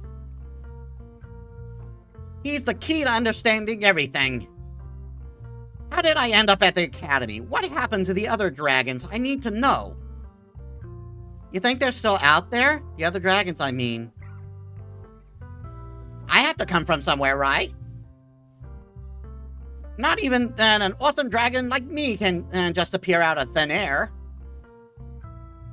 But what if they're not here anymore? Ha! That's not possible. Dragons are powerful creatures of magic. Nothing could ever kill them. Yet we have experience from the first game that, yes, indeed, they can be killed. I bet they're just hiding out in some big secret lair of sorts, living their best lives. And I will join them, just you wait.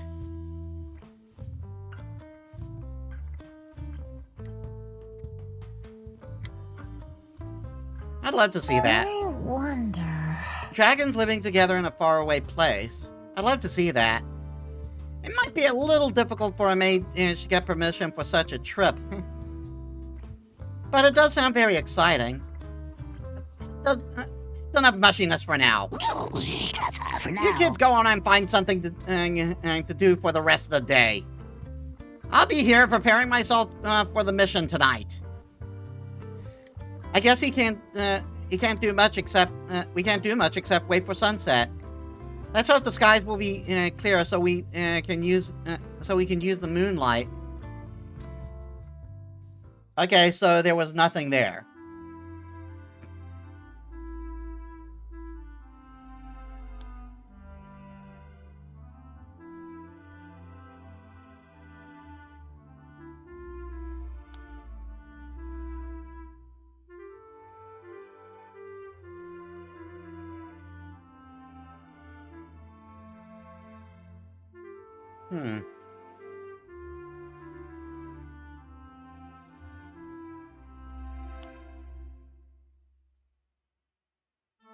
Banned from the cafeteria. Practices singing at all times. Keeps watch over the sick.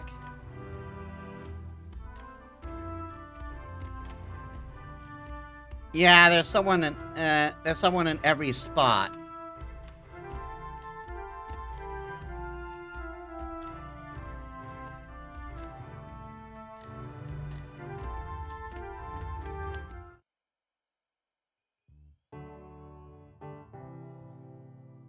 You're enjoying a peaceful moment into the dining hall with your favorite treat. I don't like coffee. Cake.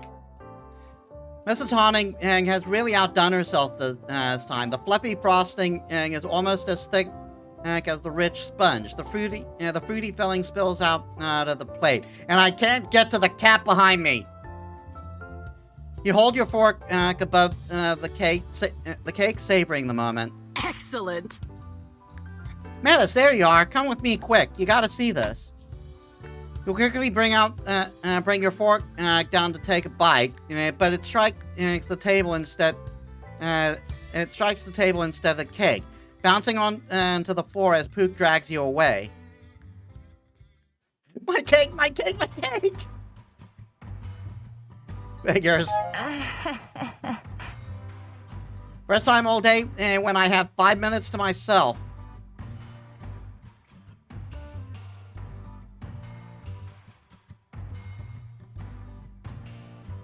I have to come back here afterwards. I knew it was too good to be true. You can't rest when you're old. Come on now, Avenger awaits. God damn it. You make it to the hangar, and nothing seems out of the ordinary.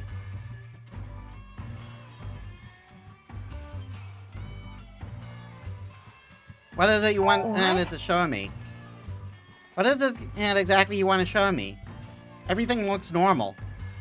It does on the surface, yes, but under the hood of my baby here, genius is afoot. Behold! I finally managed to get the engine working the way I wanted to. I'm ready to take her for her first flight, and I want you to come with me. Also, do we have any changes?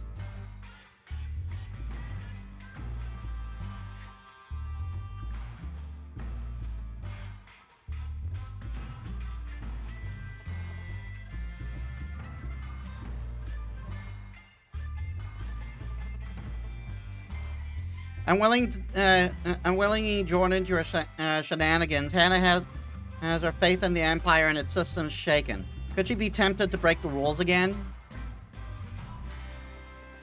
Elias is losing his patience with students who willingly put themselves in harm's way for the sake of a grade, and he's not particularly impressed by you or your choices.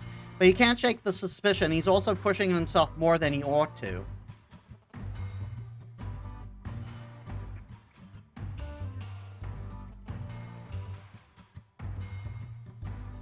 I'm ready to, and I want you to come with me. I'm honored. That's amazing. That's amazing, Pook. I'd love to go with you and see your ship in action. You won't regret it.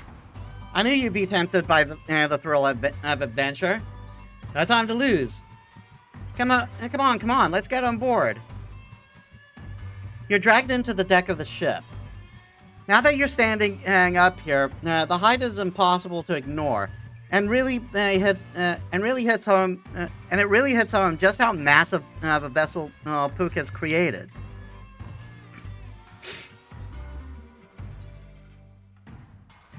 This is impressive. That's amazing. This is also impressive, Pook. It's hard to wrap my head around the fact that you built all this. Thanks to you, but we're just getting started. Let's get her airborne. Pook gets to work flipping switches and a dashboard of colorful buttons lights up as the whole ship shakes like a beast waking from slumber in a very loud way. Pressure is looking good. Engine's hot, but not too hot. All right, then. They crack their knuckles. Let's do this. They flip the switch and the air crackles with magic as the crystals ignite. The world ship says as the massive structure begins to lift. Pook then takes the wheel and with a confident twist, the ship starts to move. You shoot outside and take the sky.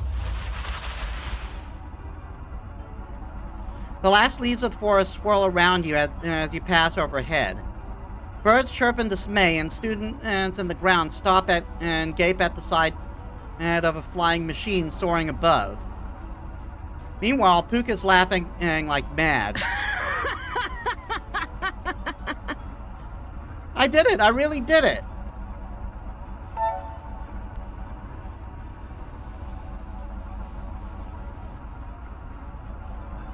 I love it! Pook, you're amazing, you know that? I do, but I don't mind hearing it from you. Pook does a full lap around the school, pressing a bunch of buttons and testing the steadiness of their flight. When the button pressing stops, the ride becomes a lot smoother. Soon, you're gliding among the clouds like a ship on a calm sea. I think I've made the appropriate adjustments now. The weather conditions are perfect for a little practice at steering her. You want to try, Metis? Yes. Yes. Yes, please, I'd love to. That's the spirit. Come over here, then. You stand beside Pook, who shows you how to hold the wheel. You take the wheel and are surprised by how light it feels. Even the slight turn makes the big ship lean to the side as it glides through the air. You already get the idea. The difference from a normal ship is that the wheel goes back and forth to adjust our altitude. Give it a try.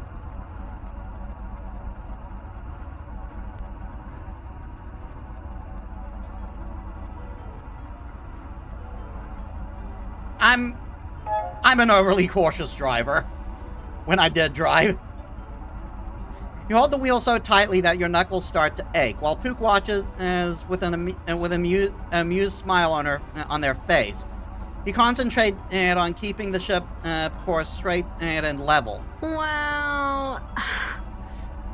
If we're hoping to test just how slowly this thing can go, then I say we nailed it. You glare at them before relaxing your grip ever so slightly. Look at that, you're a natural. I might have to recruit you as a co-pilot once I get my business going.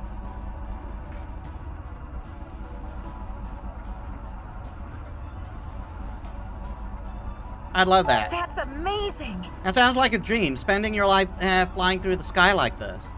Imagine visiting all corners of the Empire, no more walls keeping us trapped.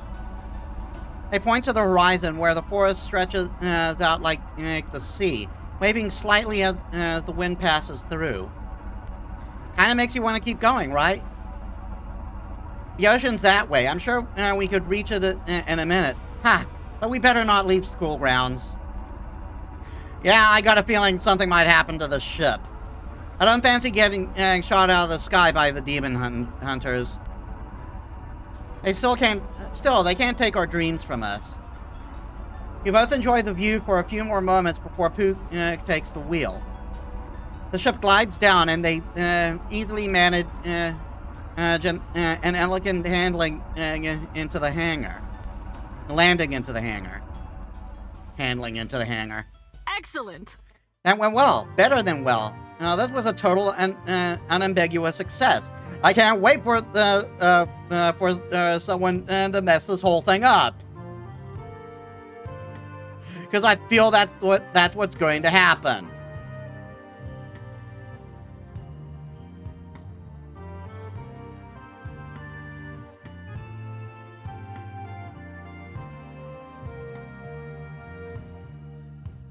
Congratulations. That's great. Pook. I'm so happy for Thanks. you. Thank you. Honestly, I owe at least part of the to you after your support lately. Excellent. I'll have to go write my report. I'll have to go write my report ASAP. While the memories are still fresh, I also have some observations for minor adjustments. I got a report to Professor Hoffman too, but this is a huge step. I honestly can't believe it. Maybe I can manage. Maybe I can manage to get another flight and before they start testing the fireworks for the gala.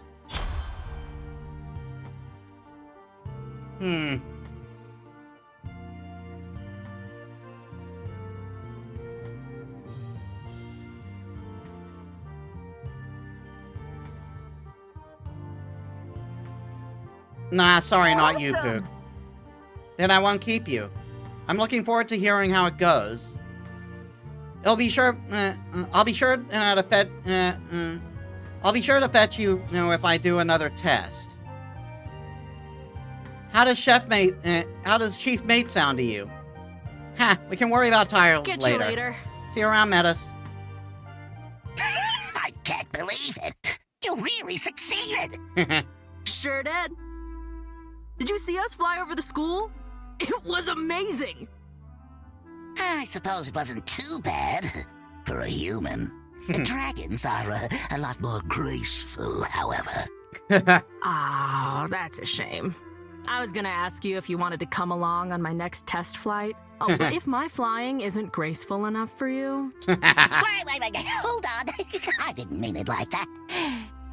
And I'd advise you to bring me along as a consultant. Clearly, your steering needs a little guidance. Sure. Let's say that. It's a deal then.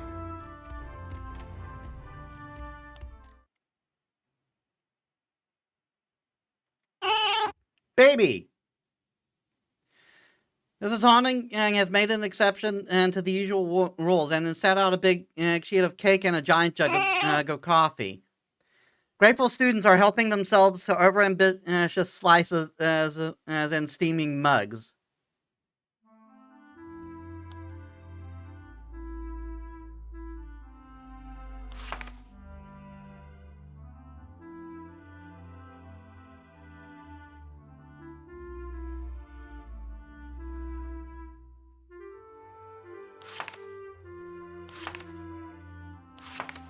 Wow, we just got this and we've almost got all the cats.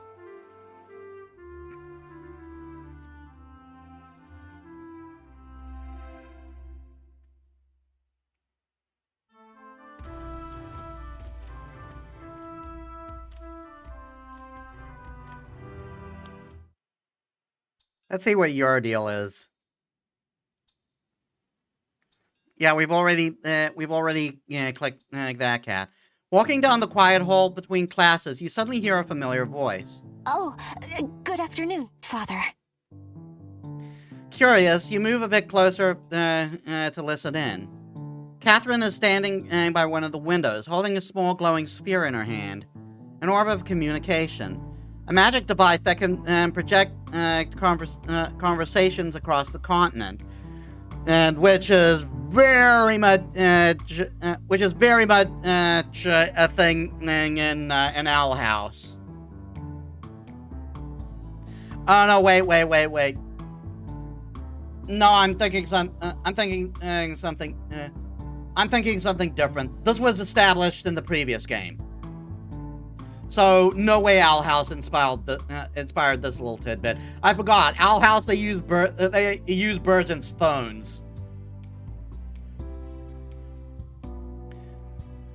Oh yeah, but they do also use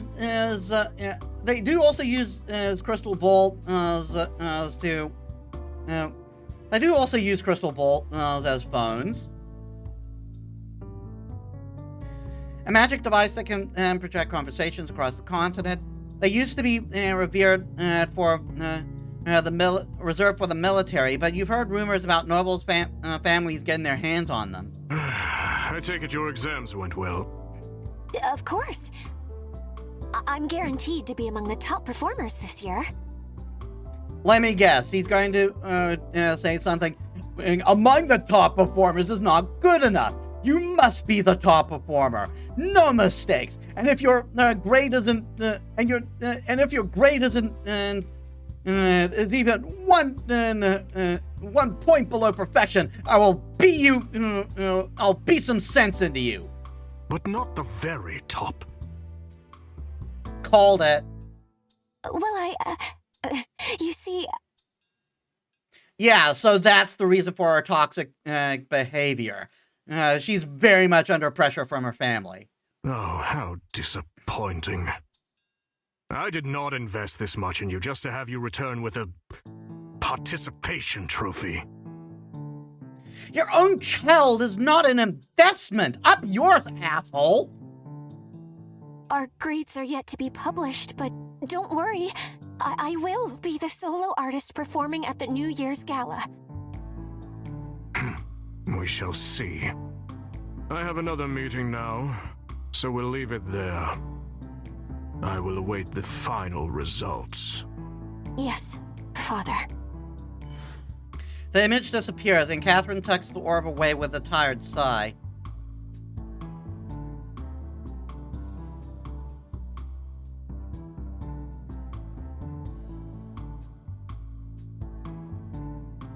You okay? Are you okay? Hey, are you okay? That sounded pretty rough. Catherine looks up in a panic for a moment, but immediately schools her face. In my family, skill is highly valued, as are good manners. I see that you are lacking in both. Now, if you'll excuse me.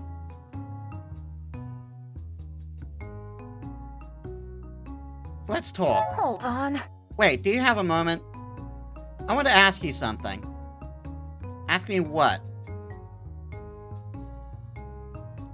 Why were you using the orb in the hallway? Why are you using that orb out here in the open? Wouldn't it make more sense to have a conversation in your dorm room? It would if Brigitte could keep quiet long enough for me to have said conversation. Fair enough. She's very much gay for you. What's with your dad? So... Is your dad always that intense? He's a man who values results over empty promises. That's how he achieved his position.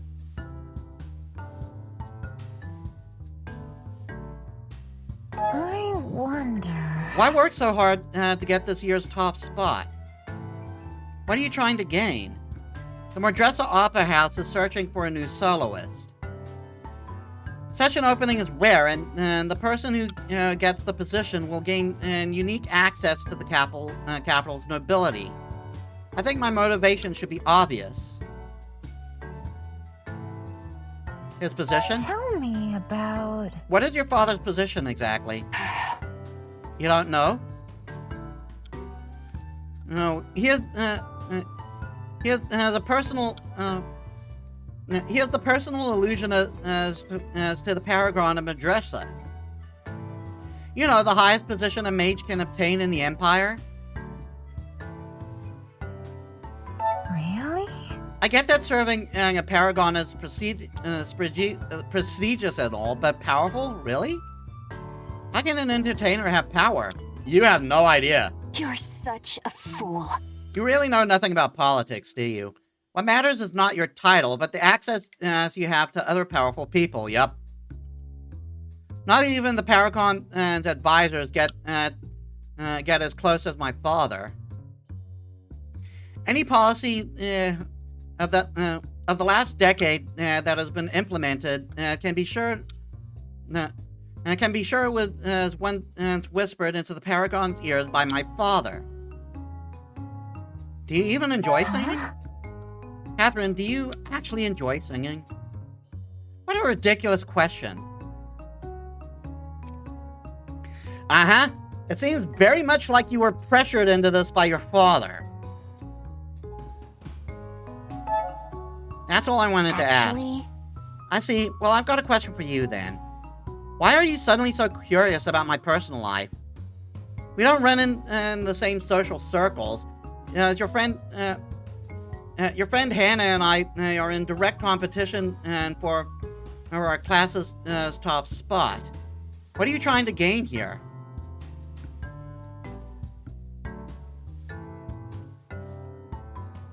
Just trying to get to know you. Let me explain. That's a fair question. I'm just trying to get a better sense of who you are. Huh? Oh, really? Why?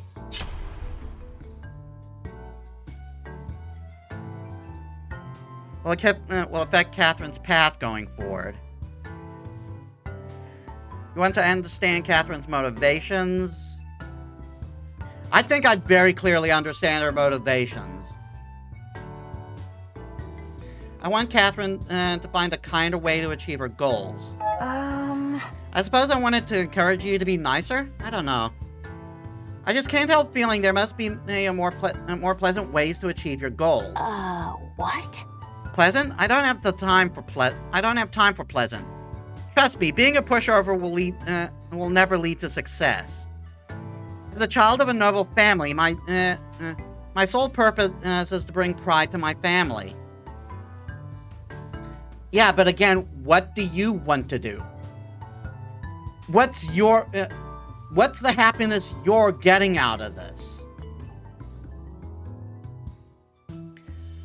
I mean, so far it looks like you're just fucking miserable. Not something someone like you could ever understand. We can't actually romance her.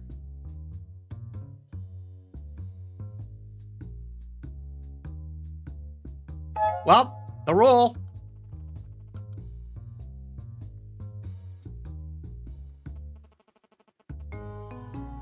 You're worth more.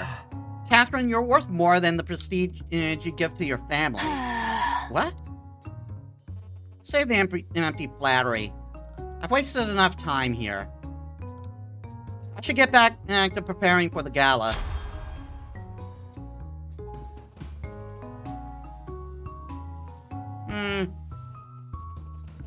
No. Right?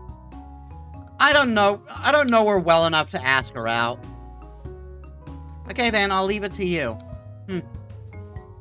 Catherine leaves you alone in the hallway.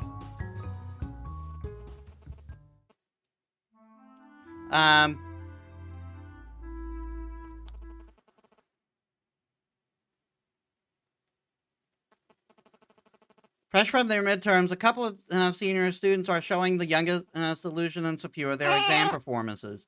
Susie! One more cat left.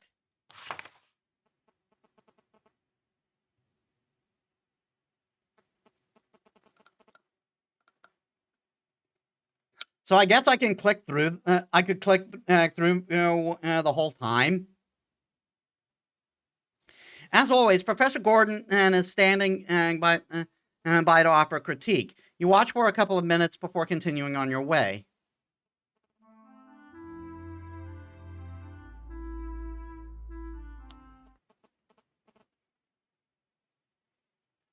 You're passing by the Mender ward when you hear two familiar voices from beyond the not quite closed door. You wanted to speak with me? Soldier! Find all the cats hidden around the academy. They weren't really that hidden.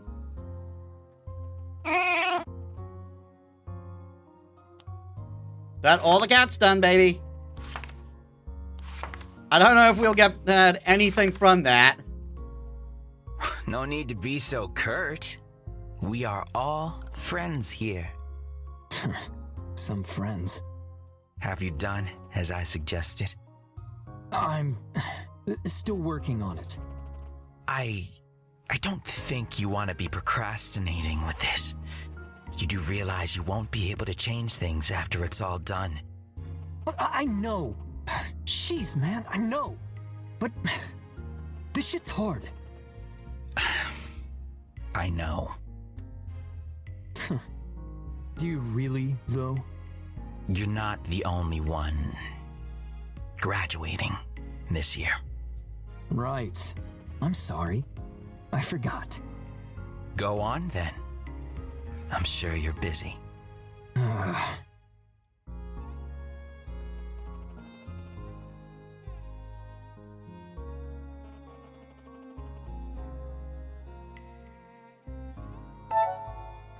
You don't know why, but you're pretty sure Soren wouldn't have wanted you to hear that conversation. Better to hide than risk letting him know you were listening. The door of the opposite room is open. There's no light inside, so you quickly step up into the room and hide behind the door. When Soren's footsteps recede down the corridor and disappear, you creep out of your hiding place and make for the Mender ward.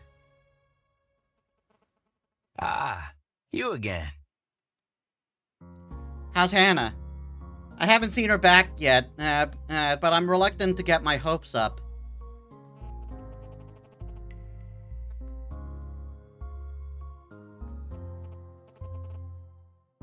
She's good. About that. She's better. It seems she really did understand that working herself to death won't get her anywhere good. I'm glad to hear it. Actually... May I ask why you're here? Yeah, I think he does genuinely care about the health of the students. There's no way you, if you go into this field where you're taking care of other students, where you're taking care of other people, and you do not care about their health, then go find another profession. You're clearly not cut out for this.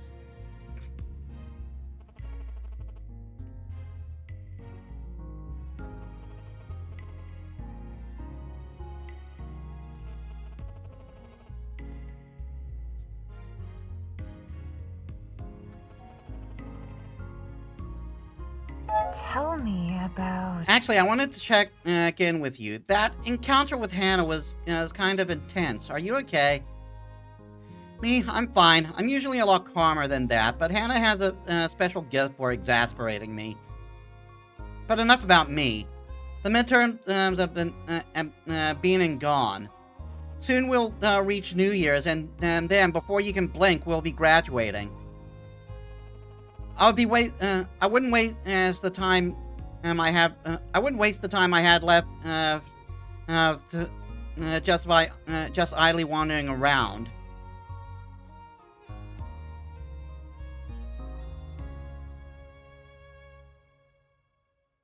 I thought you didn't care about grades. I have some questions. I got the impression that you didn't care much about grades. What's with the sudden interest in time? I'm not talking about grades. I'm talking about the time you have left with people here. Once we graduate, we'll all be spread to the winds. It will be hard, maybe impossible, to keep in touch with the people we care about. Don't you want to spend this precious time with your friends?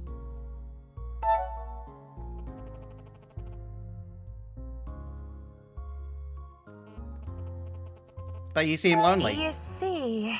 Sure, but I enjoy your company too, and well, sometimes when I look at you, you just seem awfully lonely.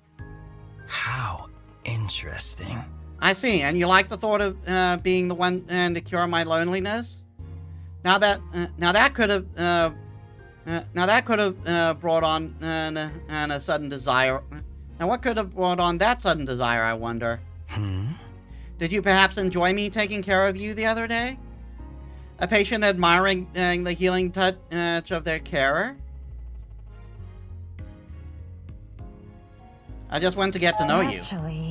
I simply want to spend more time with you, get to know you better. Why? Because we were brought together by chance a few times? You don't really know me, Metis.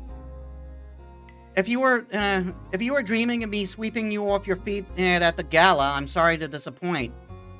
Let me give you some advice. Save a dance for your real friends. And they need it more than I do, especially the guy who was just here. Is Soren in trouble? Why, is Soren in some kind of trouble? That's not for me to tell. Fair. But he could probably use a friendly face about now. I'm needed elsewhere. So, how about you leave me to my shift and focus on him instead? Elliot turns and walks toward one of the few patient wards. His charming smile firmly back in place.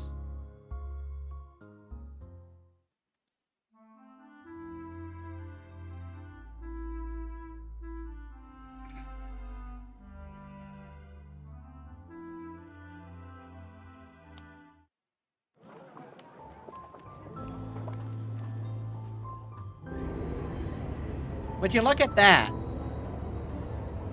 Is this really tinker magic? I've never seen anything like it. I remember when they opened the first rail line between Modressa and Eridas. I think the tracks now reach all the way out here. Okay, listen up. We're no longer on campus, and that means you're representing the Academy while we're in town. And you're also under the jurisdiction of the Eridas Knight. So if you do something stupid, you'll be at their mercy, not mine. You have 3 hours to explore the market before we head back. We'll meet at the fountain in the village square. Anyone who doesn't show up on time will be left behind, got it? The professor really has a way with words, doesn't she? While everyone is busy admiring the train, Nina suddenly pulls your sleeve. Looks like the train conductor is going on a break. Let's try and get an interview.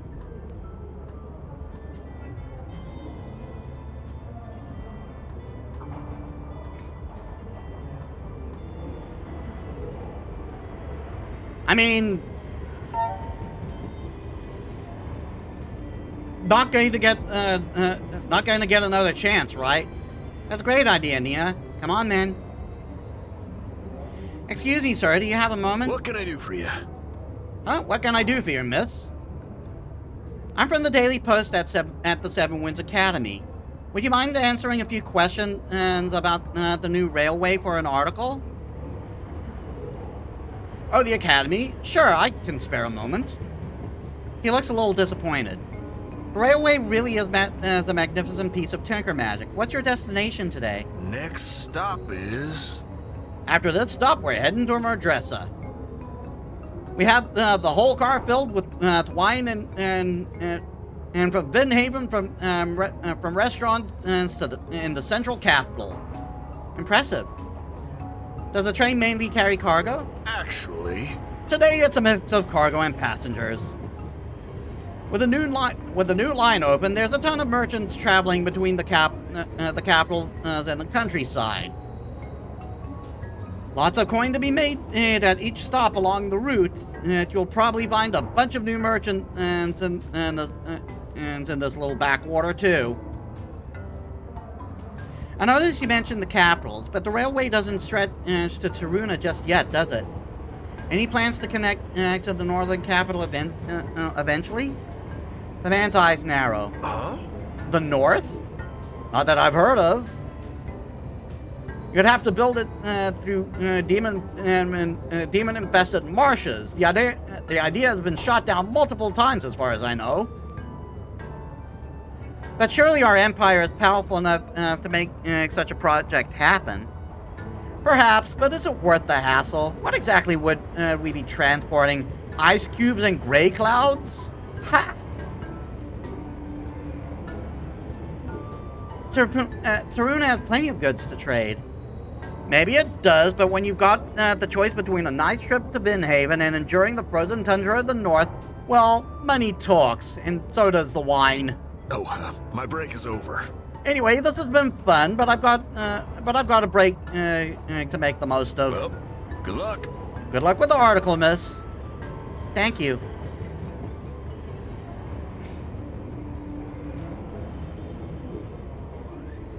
You okay? Are you okay, Nina? That was a little more personal than your usual interviews. Oh yes, I'm good. She's got family in Taruna, doesn't she? He gave me an interesting angle for my story, at least. Will we really never connect to the northern capital to the rest of the Empire? Anyway, thanks for your help, Metis. I'm just going to try and get some statements from a few passengers. Have fun helping Hannah and Kib with their shopping.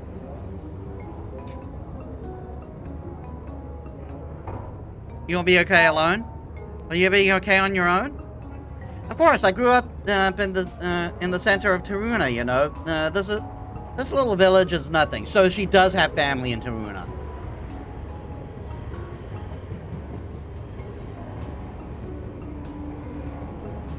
I still think maybe she lost her arm in a tinker magic accident. But you better take care not to get scammed in the market. If there really are merchants from all over the Empire passing through, I bet they're vicious. So watch out, okay? Look at all these people. It's almost as bad as Mordressa. There's so many stalls. I guess they're just passing through. Might as well try to sell some of their wares before carrying on to the next shop. Look at all those notebooks. Come on, let's take a look. She is a real bookworm. You know, Hannah, it's almost like you dragged us here so that you can go shopping yourself.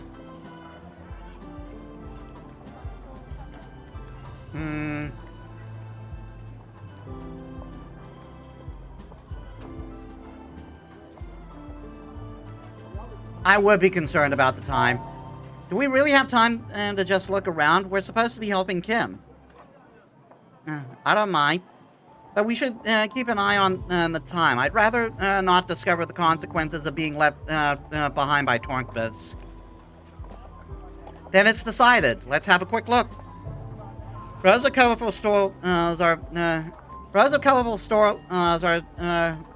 spread around the market square, and one stall in particular seems to be attracting a lot of attention. Not far away, someone is talking to a small crowd. Further off, you notice a group of knights patrolling the edge of the market. I guess they're here to make sure the launch of the train goes smoothly. Can we not get close to them? Can we not get close to them, please? I don't want any trouble. That's fine with me. Where will you explore first?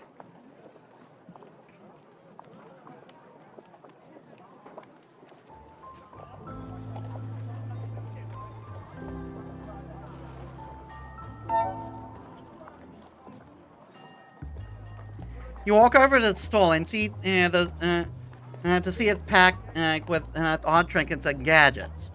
A sign announcing each product are a little quick hair growth brush, beef me up, muscle growth supplements, stamina belt for... Nope, I'm not going to read that one out. Oh my god.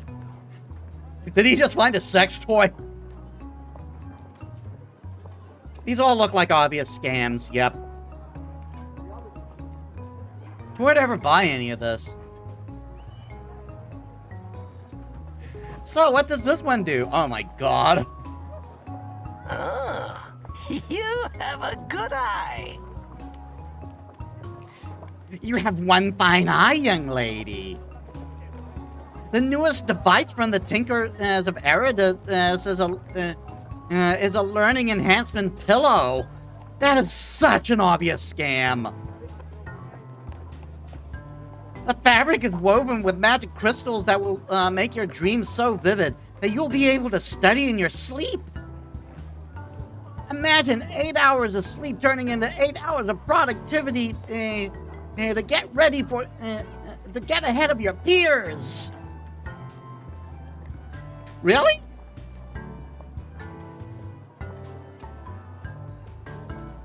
Hey, Rajit, I got a couple of Nigerian princes to introduce you to. They really need money. That sounds amazing.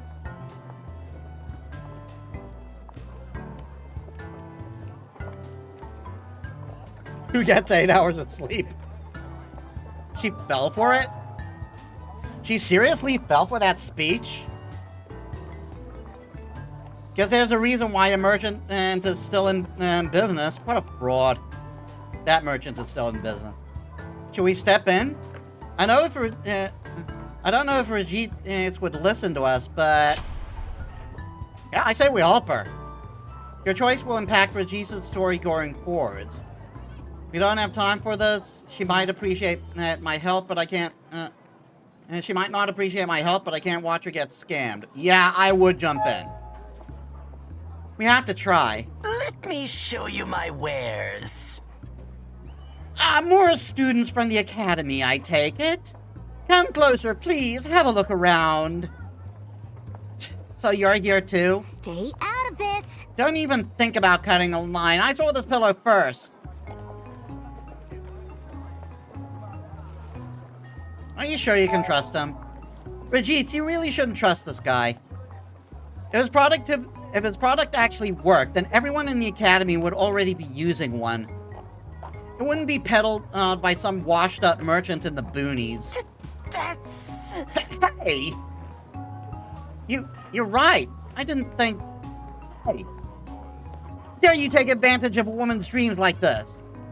I want my money back, right now! How dare you! Just who are you to pass judgment on my products?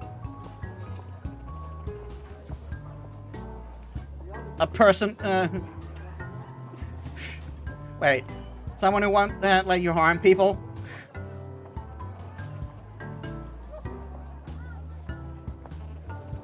I kinda wanna go deadpan, but someone who's not gonna stand by and watch you scam one of my classmates. I'll give her back her money. Wait, hold on, you already made the purchase. Can't you read the sign? No refunds! I'm pretty sure magical health products are only allowed to be sold by qualified menders and alchemists. Can I see your permit?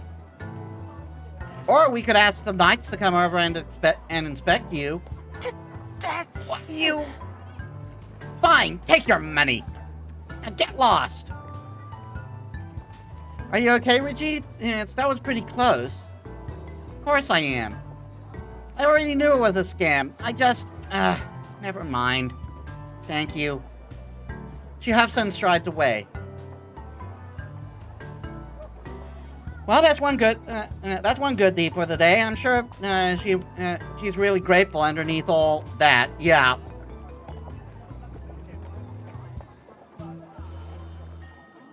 Why aren't Julius and Catherine with her?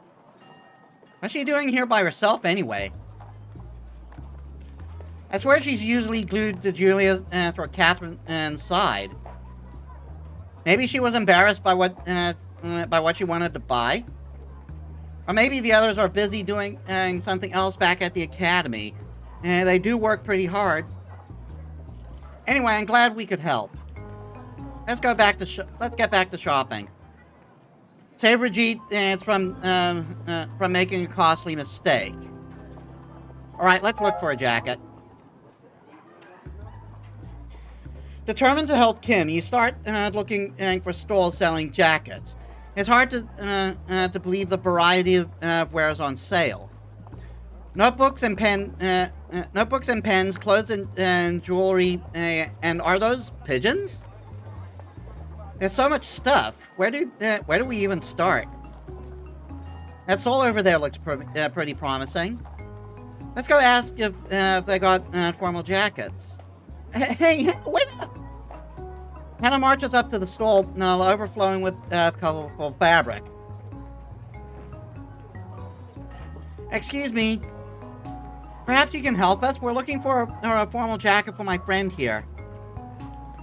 We don't have that. I'm sorry, but we don't have anything for him. Oh, but you got all these lovely fabrics. Yes, but he's from the boonies. He's not worth it. My word, woman, do you not realize we are in the boonies as you speak? And that jacket right there, it's perfect. Oh. Well, maybe it would be, but I believe garments of that quality are out of your price range. The woman dismisses you with a wave, but Hannah doesn't budge. Oh, really? How much? The woman smirks. It's censored gold coins.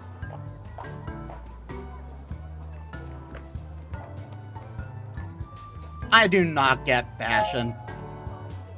This right here is why I don't get fashion. Of course you don't. You mages are cluttering up my stall. Yeah, I'm not surprised. Please make space for someone who actually has the means to be a customer. She shoos you away. What in the world just happened? That's why I wanted you to wait. I don't really think we're going to have much luck with these market stalls.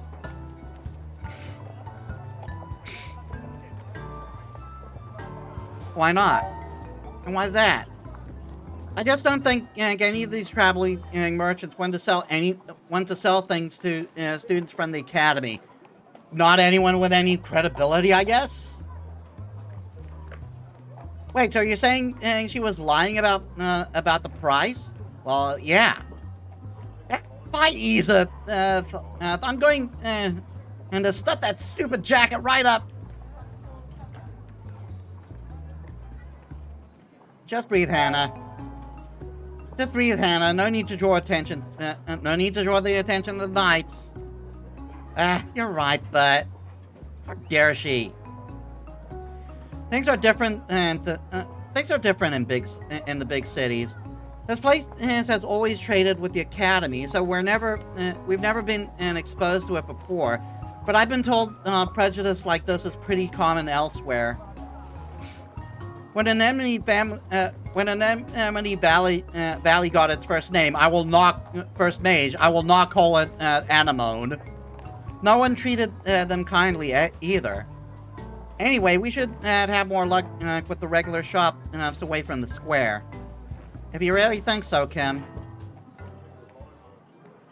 Right, listen to the speech, I guess. You wander over the crowd and listen in. The election is upon us, dear citizens!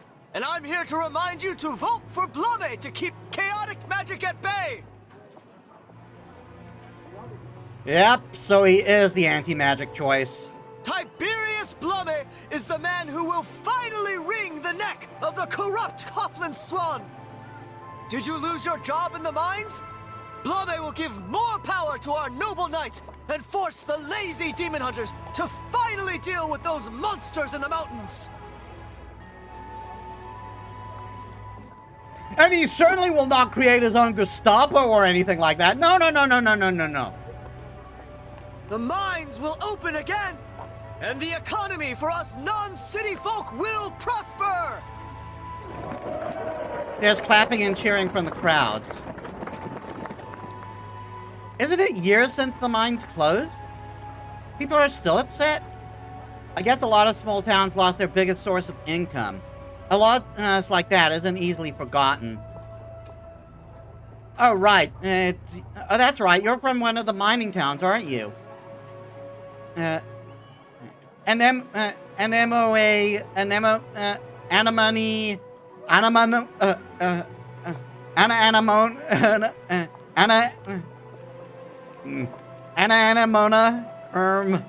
Anemone Valley, yes. Yes, it's a mouthful. My brother used to work in the crystal mine, but it wasn't a good job, even before the demon showed up. But it still beat having a job at all. You know, I guess that's why this guy's speech is going down so well. Blum was the guy that the headmaster mentioned, right?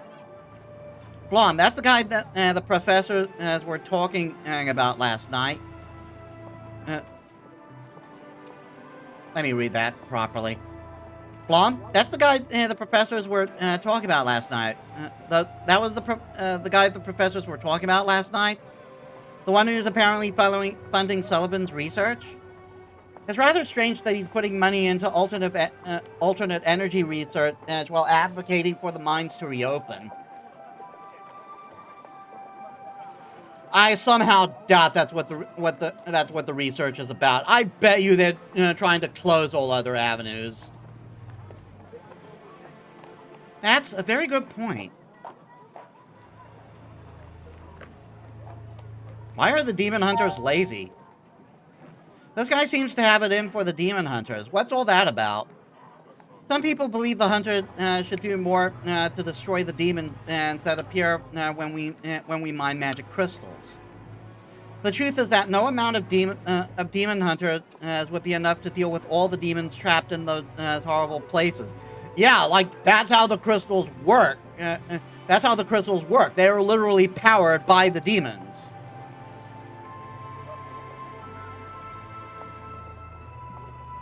Let's go somewhere else. I think I've heard enough for now. Let's go back to the stalls. Yes, please. Well, this trip didn't actually start out the way I planned. We still got time, though. No need to give up just yet. Let's try the old stores. There must be some locals still willing to trade with the Academy.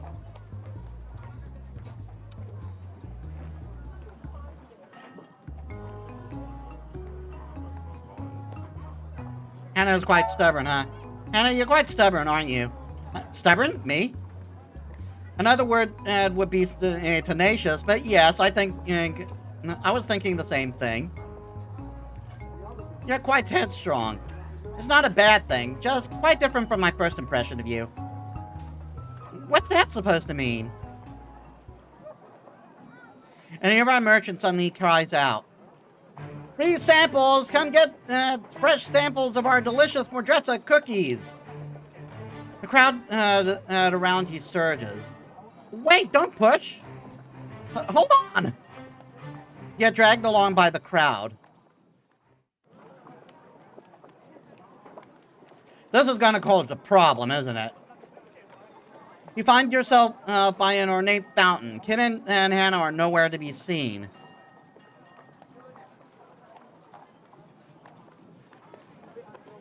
Great. Great, just what this day needed. It's Rune! From the previous game, he's the bard! The area around the fountain is less busy than the market, but a small crowd is gathered around the man with a lute. And then, our villain-turned-hero sacrificed himself for the demons that had wronged him. A kindness that killed, but also brought peace at last. A gaggle of young children sits around the bard's feet while he spins a familiar tale. You also spot some young women and seated within hearing distance, and their backs turned to him. And frequent glances over their shoulder at the handsome bard rather than give them away. This is how our tale ends. With the world saved, but with questions for the future still lingering. Personally, I am looking forward to seeing where this next chapter might lead. AKA our chapter. But for now, I believe you children have chores to attend to. I fear I might be run out of town should I steal any more of your time. There's a collective groan from the crowd, but the kids get up and start filing away. The bard's eyes find yours, and he smiles. And look what we have here. Another attentive listener. I have a particular talent for finding protagonists, you see.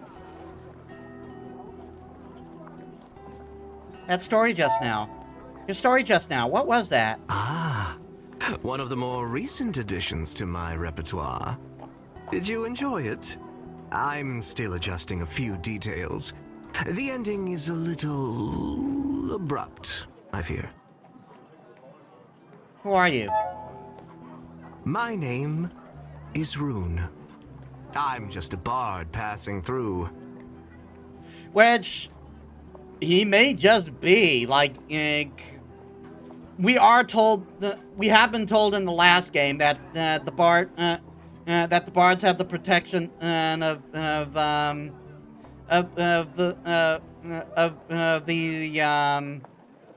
the spirit of the Sparrow Inn.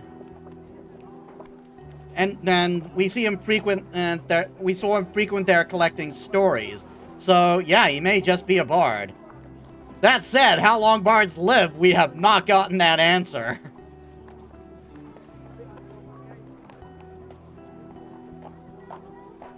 Telling stories for a living, and living to discover new stories.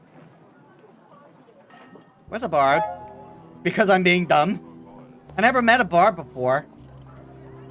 What do you actually do? Of course, this would be a no-brainer anywhere else, but we've been in a very sheltered environment our entire life, so... Considering our career options, are we? I'm afraid us bards are quite controversial enough without any mages joining our ranks.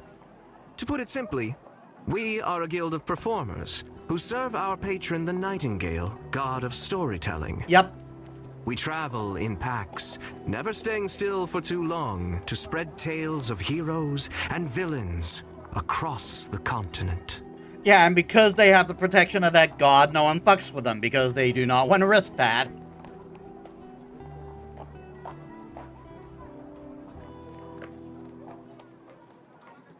Telling stories for a living must be nice.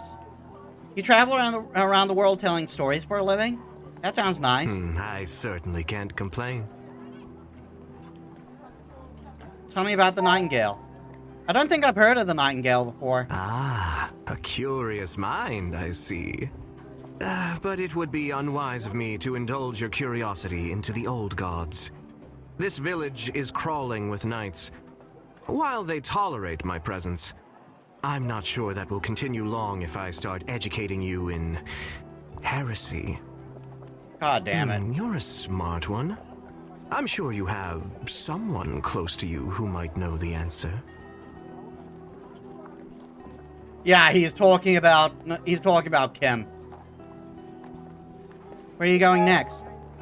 That is always a mystery. I just wander around endlessly, you see. I lost my compass and map a while ago. My deity guides me wherever there's a story to be told.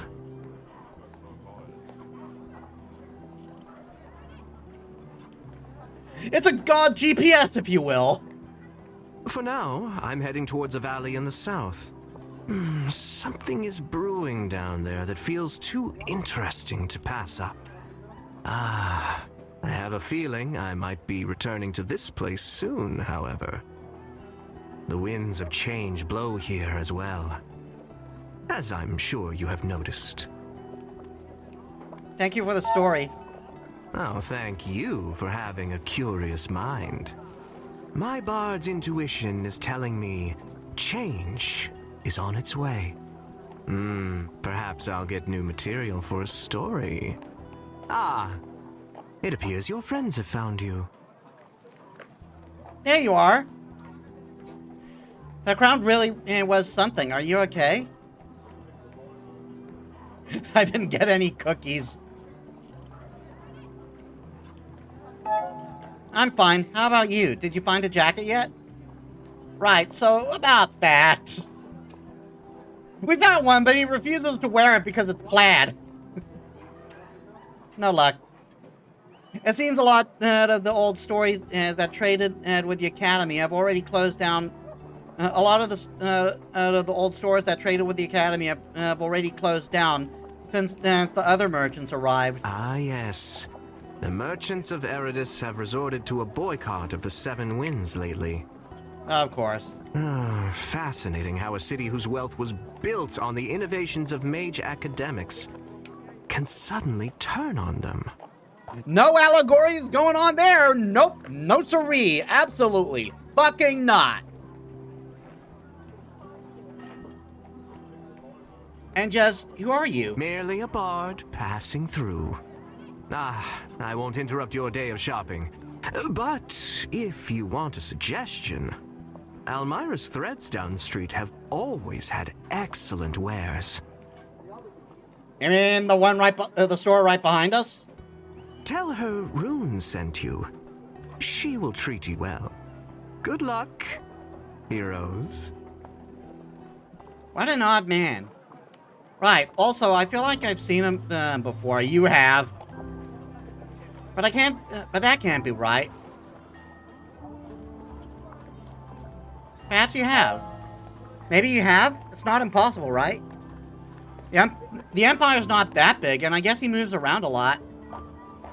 Not impossible, no, but if it is the same guy, it's been such a long time. I feel like he should look, suggesting that he is indeed older than he looks. Anyway, whether I know him or not doesn't really matter. He gave us a lead at least. We're running out of time, so we might as well try it now. Okay then. It's so quiet in here. It's wild that the village is so busy while a place like this is empty. Well, I'm just grateful I can finally hear myself think again. I know exactly what you mean. Welcome. Welcome, customers. Customers, welcome. What can I... Oh my, are you three perhaps from the Academy?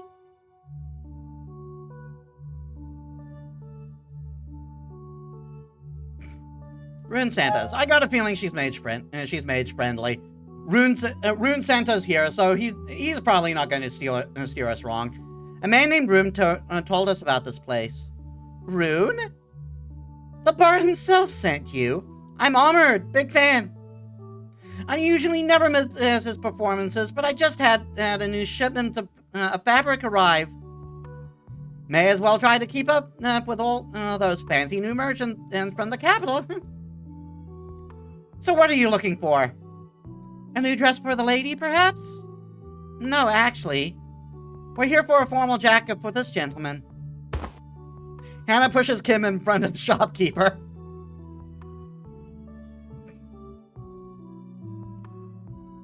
Sorry, Kim. Just shove them into her.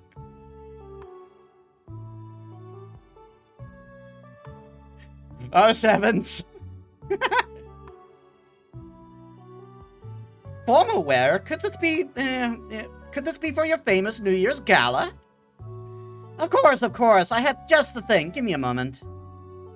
The shopkeeper begins digging through the boxes with vigor while her voice continues to break. You don't mind that we're from the Academy? Paragons, no. You're the most interesting customers I've seen through the weeks. Usually I'd have a steady stream of travelers coming through here on their way to Vinhaven. They always had such fascinating stories to share. But now they just take the train, and I have new competitors.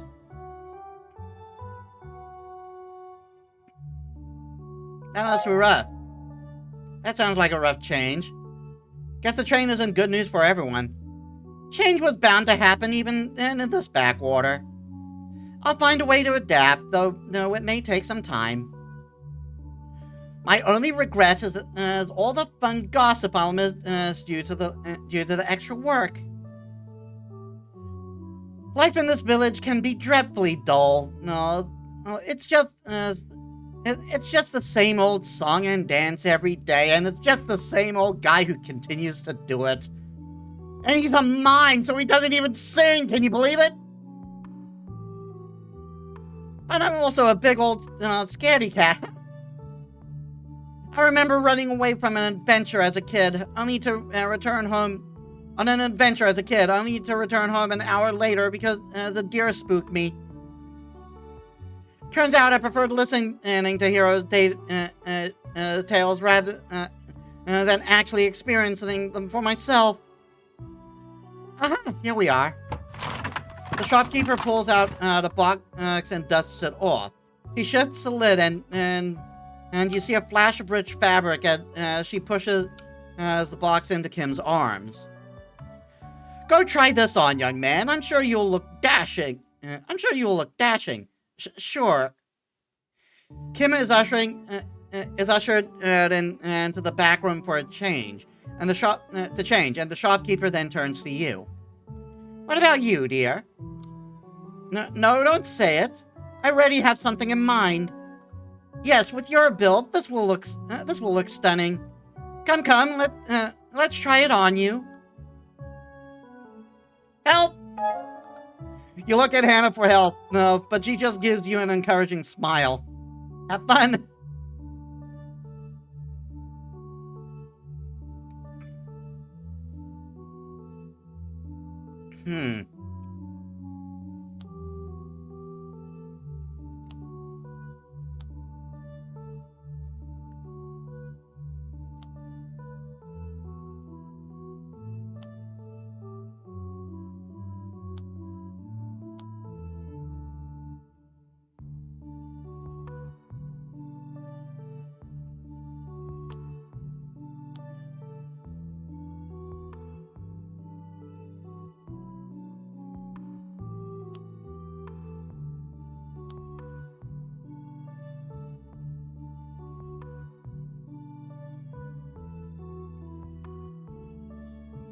That's the closest I can get to red.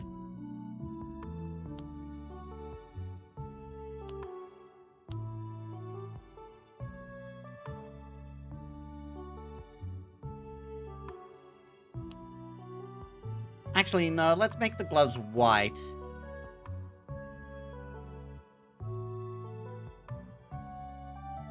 No, red looks better.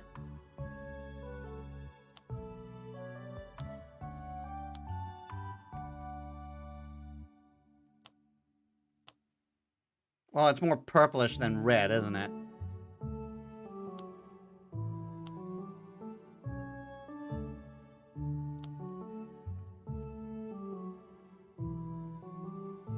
Yeah, let's go with that. Look at that! What a great fit! It really suits you, Metis. Romance.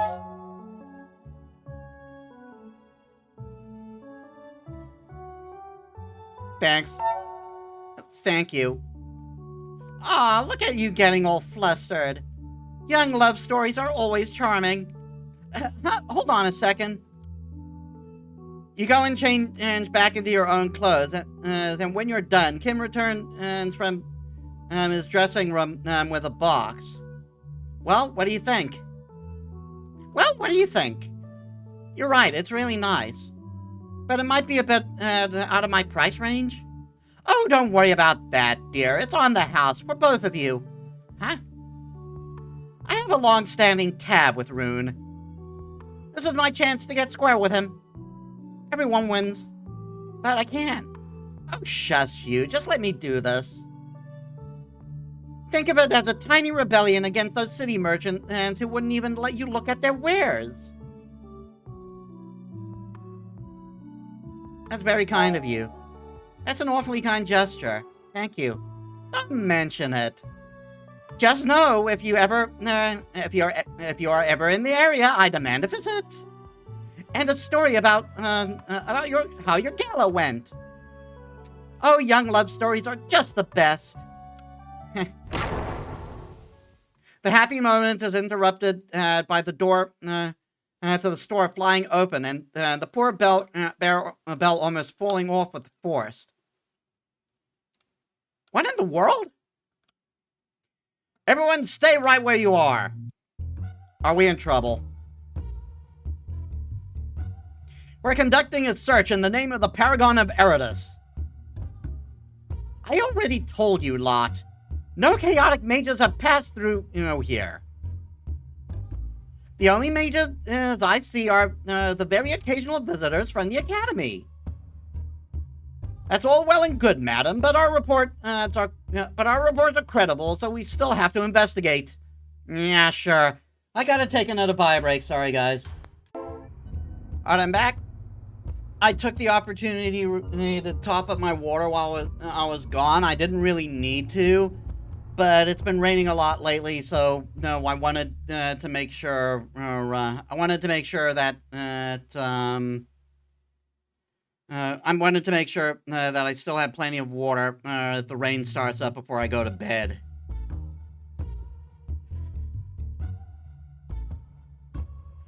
Fine, if you must, but you'll find nothing. Why are the knights doing this sort of work anyway? Wouldn't the demon hunters be involved if some dangerous magic is on the loose? Can't trust the demon hunters with anything these days, I'm afraid. Hey, Captain. Doesn't this guy look like the fugitive? Your group freezes as the knights turn to stare at Kim. Huh? Me?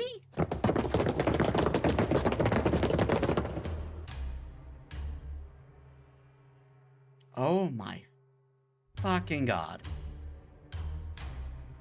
Like, I know they're probably looking for Michael.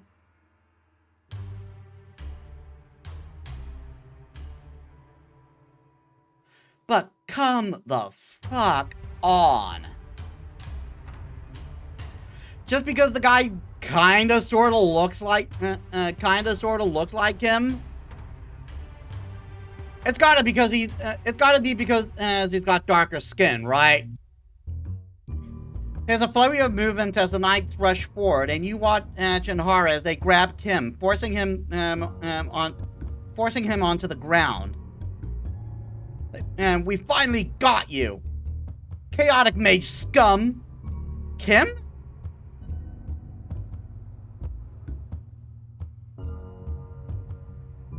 We're students. You've got the wrong mage. We're students from the academy. That's exactly what the accomplice of a chaotic mage would say, don't you think? Oh my God. Have you lost your mind? These young ones are clearly students from the academy. They have nothing to do with your fugitive. I mean, technically, he does, but... And how exactly do you plan on proving that? Proving it? He has his grade on his arm. We all do. Hannah lifts up her sleeve to expose the glowing digits of her grade. That doesn't prove of anything. And just some cheap illusion magic.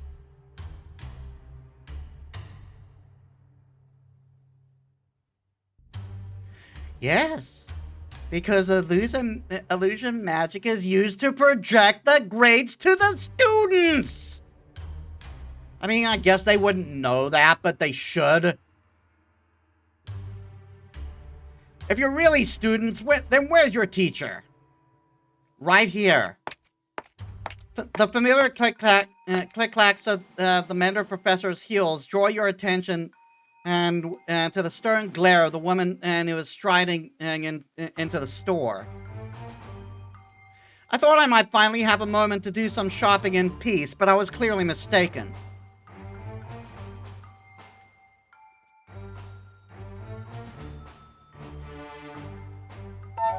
Professor Tornkvist? How did you know? Miss Spirits, now be quiet. I've been harassed by these fucktards before. You're from the academy? I am. Tornkvist pulls out a badge. The Paragon Seal. It's from the headmaster of the academy. He hardly counts. You're just looking for a fucking excuse, aren't you? You may not respect the 7th Paragon, but the order still stands. This visit has been planned for weeks, and all the paperwork was filed in accordance with Erida's procedures. All the knights from the Eastern capital should have been briefed to expect us. I believe I may need a word with your superior. The knight scoffed and shoved Kim to the side. There's no need for that. Everything appears to be in order, Professor. Oh, really? Now that she's threatened to talk to your superior, everything's in order. When just a moment ago, it wasn't fucking good enough for you.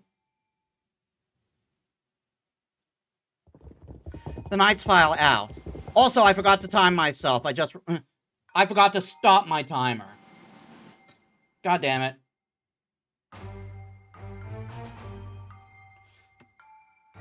I just remembered I forgot to stop my timer.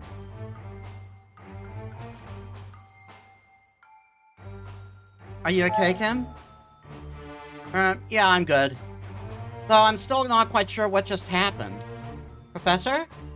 I thought I told you to stay out of the Knight's way. We were. They just happened to barge in here while we were doing our shopping. Well, hopefully this will serve as a lesson. Time to go. Wait!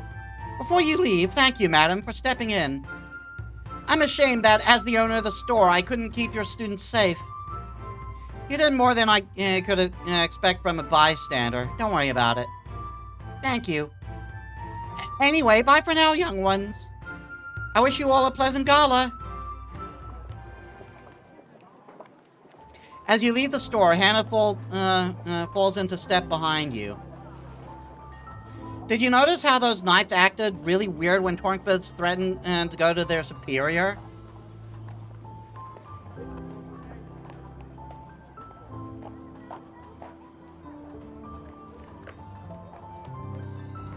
You think they're hiding something? They were willing to ransack a store for some chaos magic, but they instantly backed off when a mage professor challenges them. I agree, something seemed off. It was also weird that they didn't even look at our grades. All the local knights should know what they look like. Not to mention, an outing like this has been planned well ahead of time. You think they were really knights? No, but I don't think. No, but I don't think they were local. Hey, hold on. I think I read that last one wrong. You think they weren't? You think they weren't really knights? No, but I don't think they were local. And judging by their reaction, I don't think the erudite knights know they're here. Why would another reason's knights be here looking for a mage? I don't know. Honestly, I might be reading a bit too much into it.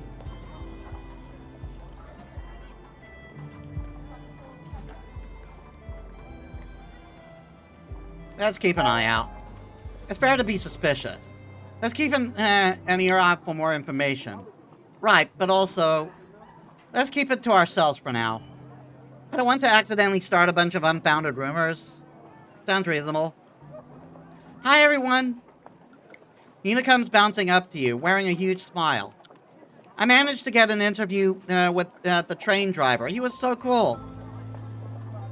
I got so many exciting tidbits from her. The next article will be a hit for sure. All discussion about the episode at the clothes store is put to the side for now, as Nina regales you with the store. When Nina regales you all with stories from her visit to the train station. Together, you make your way back to the academy.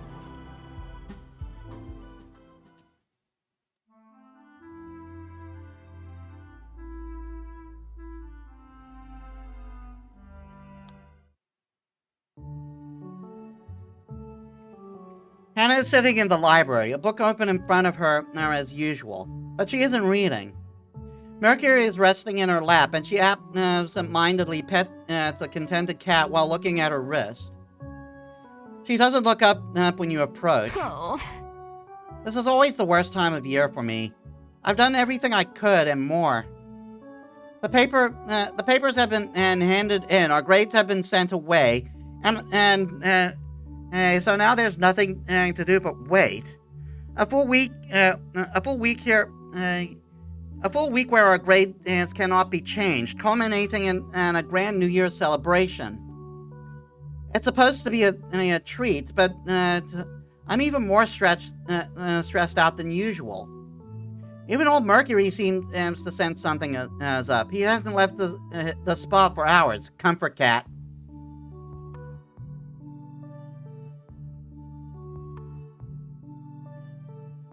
He's a wise cat. I see.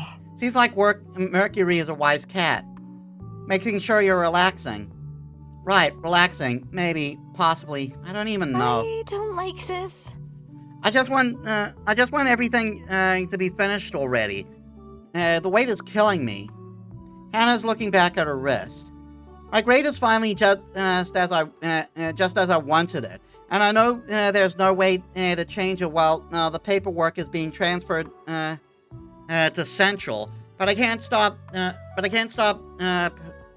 Checking it's still there. I know it's silly.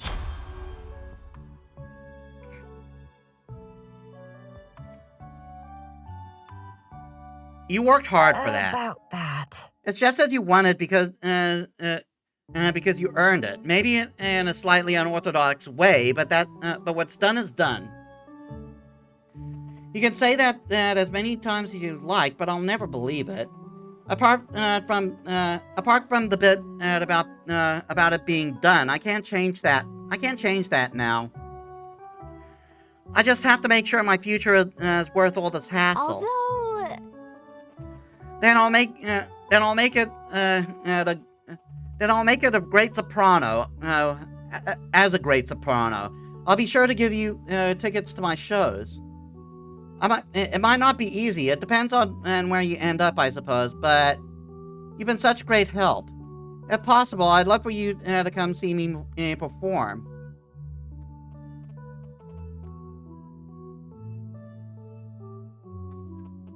I'd love to go. I love it. That would be fantastic. I'd love to see you take your rightful place on stage. Rightful place? We'll see, I guess. I can't believe this is actually happening. My dream is finally within reach. Hey! What did you do? A hand reaches out and snatches Hannah's wrist. Hey! How's this possible? I saw Professor dock your grade myself. There's no way you could have a perfect score like this. Let's all calm down. Okay, let's all just take a moment to calm down here. No need to get physical, Catherine. Catherine glares at you, but grudgingly releases her grip on Hannah's arm and steps back. You're such a fool. So you're trying to take the high moral ground here? That's rich. Catherine rounds on Hannah, her eyes flashing with frustration. You must have cheated somehow. That's the only way to explain this.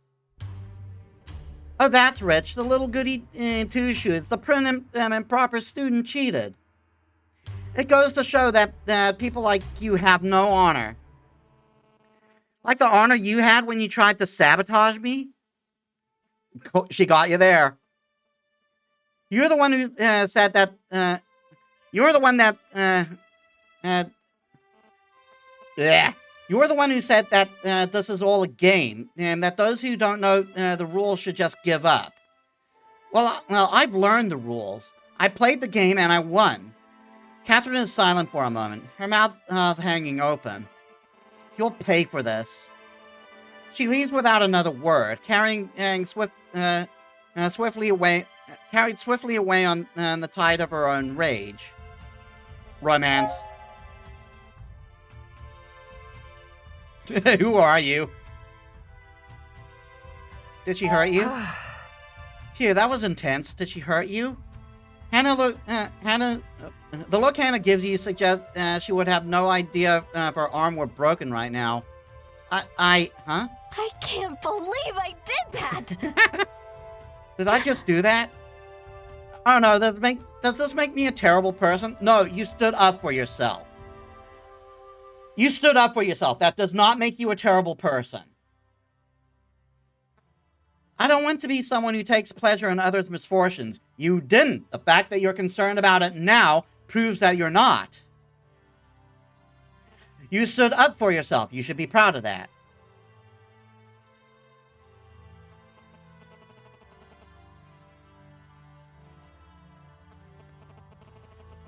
You know... Hannah, we might not have known each other for long, but you're pretty transparent. I don't think you could ever be cruel like that, even if you tried. I hope you're right, Metis. Huh. Well, I have to do something about with this nervous energy, so I guess Mercury is just going to have to find another lap to laze in for the rest of the day. It seems Hannah is about to run off. Now's your last chance to ask her to the gala, and I'm doing it! Hannah's been my favorite character so far in this game. This might not be the best time, but it also feels like it's now or never.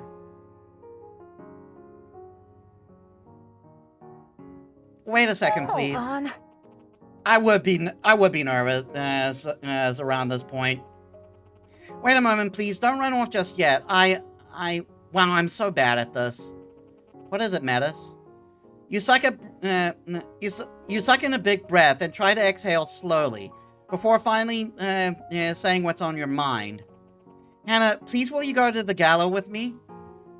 Hannah's nervous frown dissolves into a surprising smile. Yes. Oh, yes, I'd like that very much. You have no idea how much it means to have something to look forward to in the midst of all this. Thank you, Metis. See you soon, okay?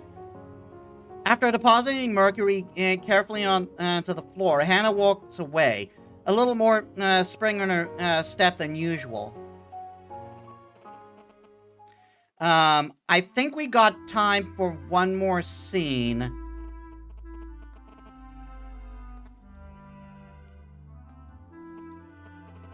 And it looks like one more scene is all we have.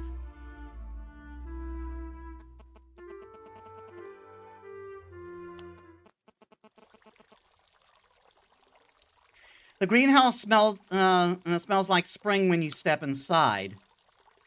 The magic that keeps these plants safe from the bitter wind outside will never stop impressing you. You make a move toward Kim's office, but pause when you notice someone else outside his door.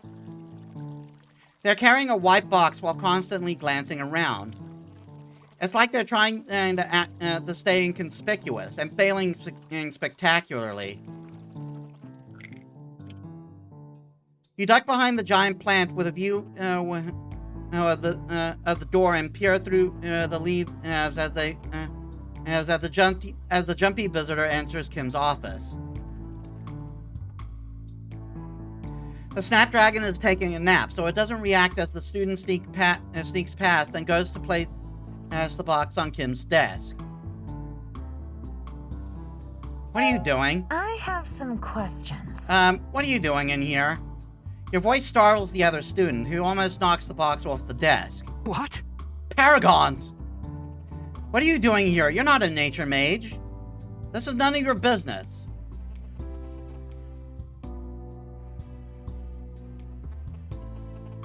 What's your plan here? I don't get it. What's your plan? Some kind of sabotage? What did my friend ever do to you? Give me a break. The poor little prodigy had this coming. God damn it. And this is in no small part due to the toxic work environment. Not toxic work environment, toxic school environment. Pressures from families to do a certain thing and being forced to compete with other students and having to fight against an unfair system. This whole thing is bullshit.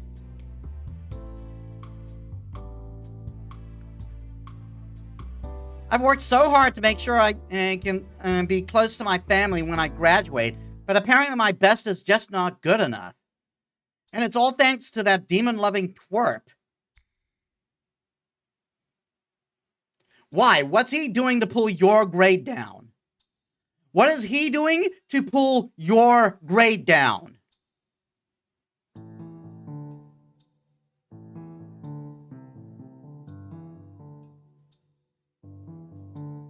How does this help?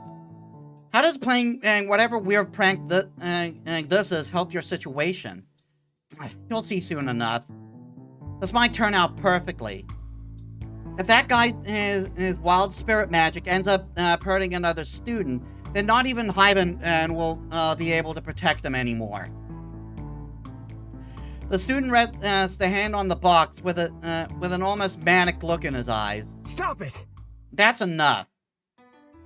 Kim enters and moves between you and the student. He looks madder than you've ever seen him before. So you finally show up. I've had enough of this. I didn't care about your antics when they were only targeted at me. But you threatened my friend. That's crossing the line. There's still time to stop all this. There's still time for you to apologize and put a stop to all of this. What? Apologize? You got some nerve. What? You say I've crossed the line? That's rich. Your plan is to make Kim, from what I'm guessing here, is to make him lose control over his magic with the possibility of hurting other people. Which means you're effectively trying to get him killed. Because I'm pretty sure that being a dropout gets you killed and you become one of the demons fueling that fucking Mother Stone. And getting another student at least hurt, if not also killed. This is going way too far. You're acting all high and mighty like I'm the bad guy here. You aren't! This is your fucking plan! But I'm never going to see my family again because of you. What are you talking about? Don't play dumb. I heard Sullivan say he'll be forcing more nature mages to go to Taruna. Just because you and Hyben failed... just because you and Hyben failed to help her with her research. Then it's that bitch's fault. You know we already have a bad rep, but you've somehow managed to implicate us all in your dealings with demons. None of that is true. Sullivan is the one who's been studying demons, not Hyben. And there's no way she can bypass the ranking system with an excuse like that. Why not? They bypass the system for you, don't they? It's bad enough that being Hyben's favorite secured you a spot ahead of me and our classmates, but I won't forgive you for dragging everyone down like this. I'll set it right. There's no way we'll let you graduate, and rightfully so. The student wrestle has opened the lid of the box, and Kim jumps out in front of you. A tiny beam of light floats out, bobs in the air, and sends out a few colorful sparks. And then fades away. This can't be! But the man said it contained a demon. Sounds like he got duped. He throws the box on the ground with a furious yell. You! Kim's hands are glowing green. You're going to release a demon? Yeah, you have no idea how much trouble that would cause. What are you gonna do about it? Using magic other than using magic on a student is an expellable offense. I'm pretty sure releasing a demon inside the school is also, an expellable offense. The glowing Kin's hand dims, and the student smirks. Just like I thought. No! No one said anything about fisticuffs, I guess. You watch in shock as Kim punches the other student square on the nose. Honestly, I say good. Smack some sense into that bitch. You shit my nose! You were asking for it, dude. Next time you threaten my friend, I won't go easy on you. Now get out of my office. The student gulps and scurries off.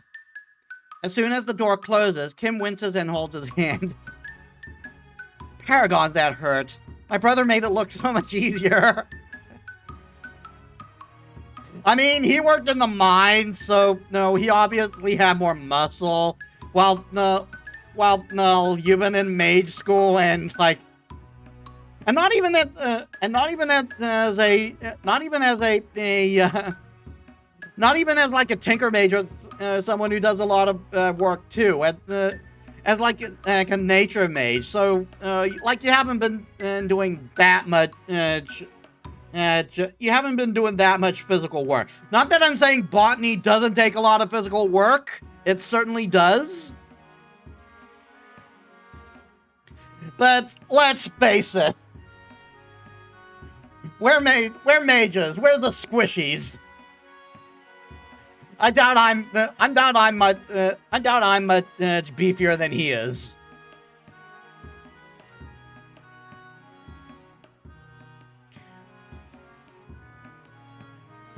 Are you okay? Kim, your hand, are you okay? Kim looks down at the colorful bruising already starting to spread across his knuckle. I think I'll be fine as long as I don't do that again. This is such a bad idea. I can't believe that guy really wanted to release a demon in here just to get rid of me. No matter what he might think of me or spirit magic, a nature mage would know that turning to demons to solve your problems will always end in ruin. Yeah, if that doesn't hurt his grade, nothing will.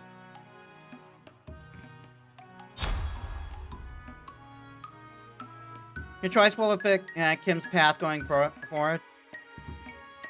He crossed the line. Demons are much too dangerous. Using one for a petty feud is crossing the line.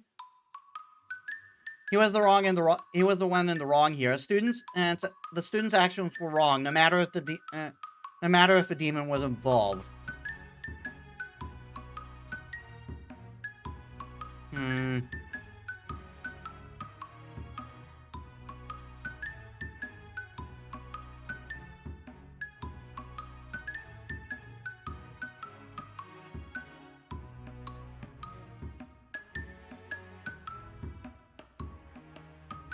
Like, they're both correct statements, but he did cross a line.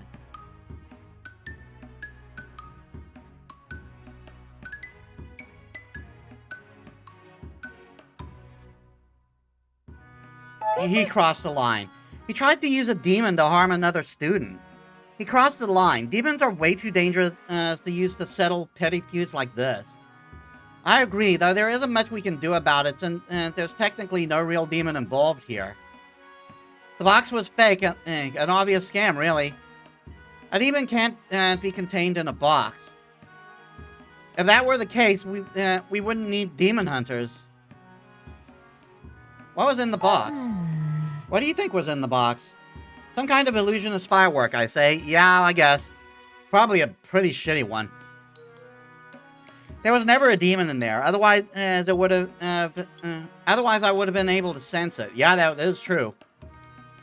That guy got scammed by a cheap parlor trick. How do you learn to punch like that? You have a really mean right hook on you there. Did you learn... how did you learn to punch like that? That's... My brother taught me.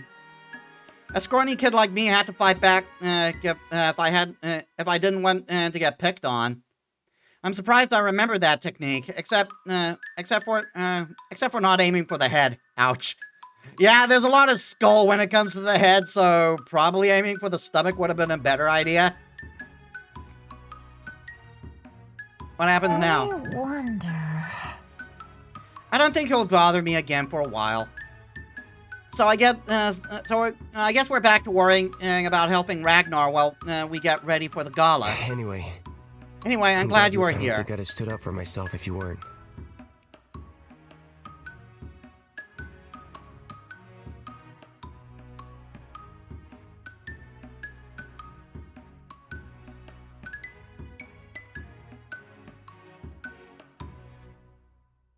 Anyway, I'm glad you were here. I don't think I'd have stood up for myself if you weren't. I'm grateful too. Professor Hyben? What are you doing here? You're getting expelled. Punching students is illegal too. They just added that rule. I'm kidding. I think he's going. I think he is going to he's going to keep any problems on the down low? Well, I just saw a student rush through my greenhouse with a bloody nose. So I figured I had to see what all the fuss was about.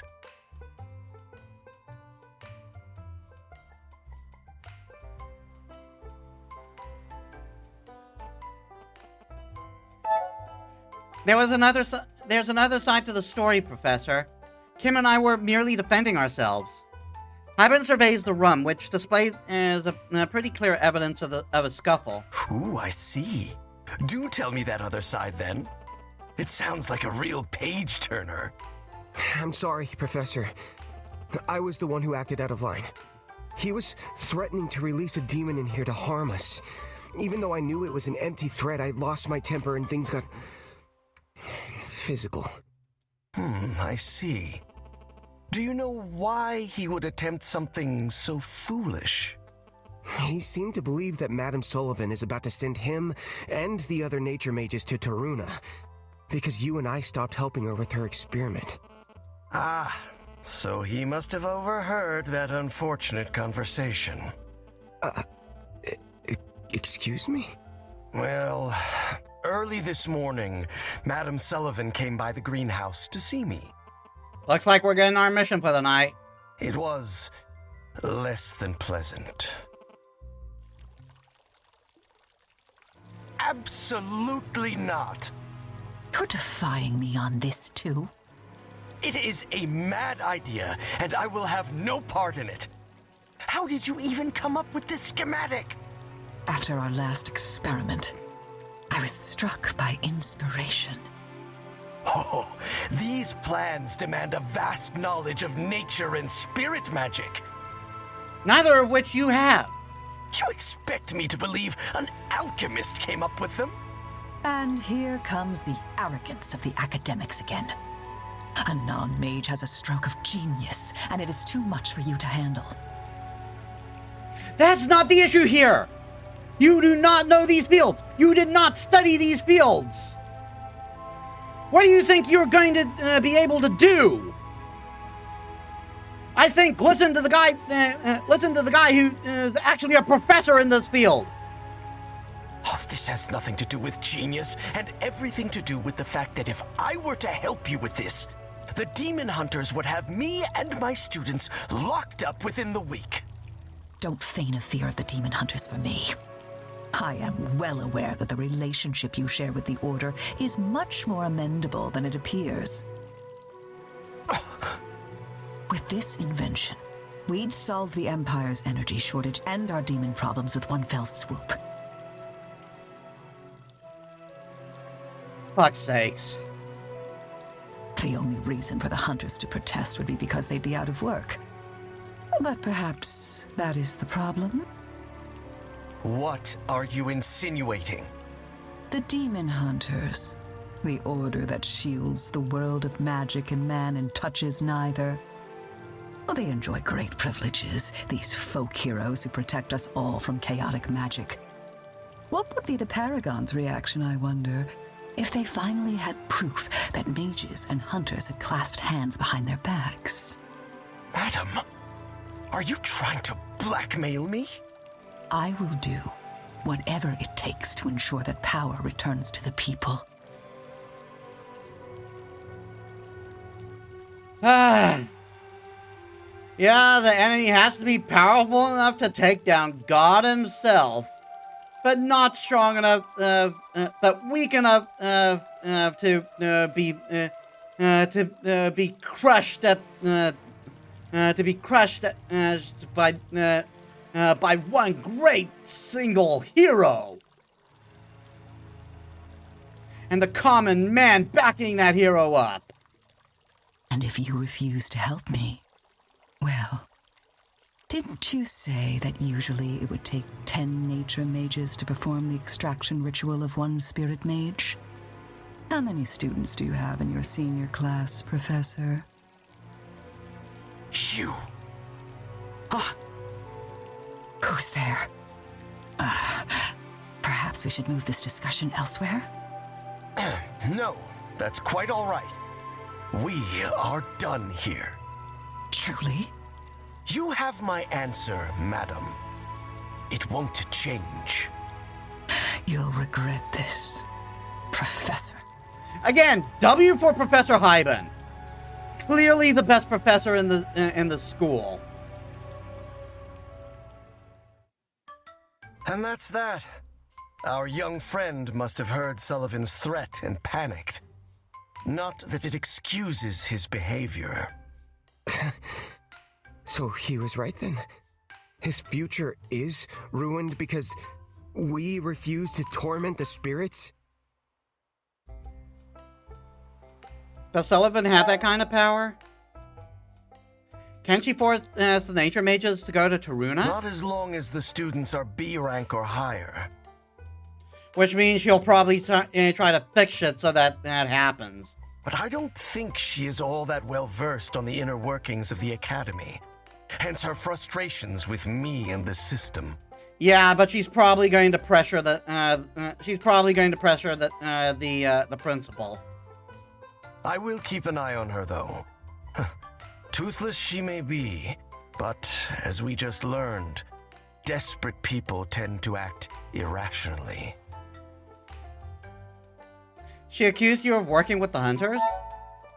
She really accused you of working with the demon hunters? That's absurd. The hunters' sole purpose is to fight magic. Why would they ever collaborate with a mage, let alone a spirit mage? I mean, we had Victoria in the last game, we have Victoria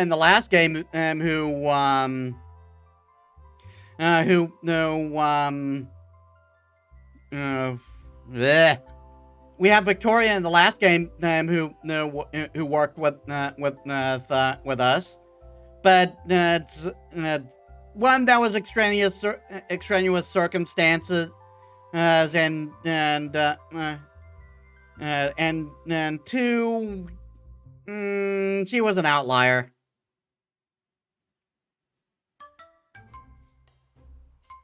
The hunters do other things besides exorcising demons and chasing down chaotic mages. I believe both of you were escorted to the academy by hunters, just like all of your classmates.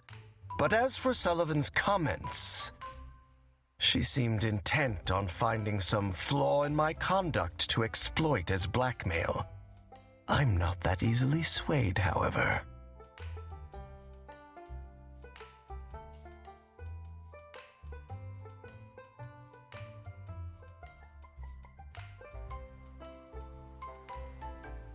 What was that schematic of hers? Something truly awful. Telling you any more than that would put you in an uncomfortable situation, so I will leave it at that. I don't know how she came across it. Clearly the idea was penned by someone with much greater knowledge of spirits than her. Oh, well, fortunately it is also a silly pipe dream. She won't have any success with it. Best to forget about it. So in short, the guy overheard you talking with Sullivan, figured that you and Kim protected the Mother's Stone and was gonna force him to move to Taruna, and decided to get revenge by trying to get Kim expelled. Have I got that right? That seems to be the situation, yes. I shouldn't have lost my temper with him. I didn't realize... Oh, you lost your temper because you are kind, Kim. That... Up. We spirit mages are mediators. Those with the rare privilege to understand both the world of humans and spirits. But being a mediator isn't easy. The discovery of the demons inhabiting our dark places has ripped up wounds from past wars. And those of us who want to bridge that gap, well, we have to be ready to take and throw a few punches. Fisticuffs! But what's the point in trying to help when it seems like there's no solution that makes both sides happy? I don't want to hurt anyone. Not spirit, not human. Sometimes the world forces good people to do bad things. But it isn't something you must accept.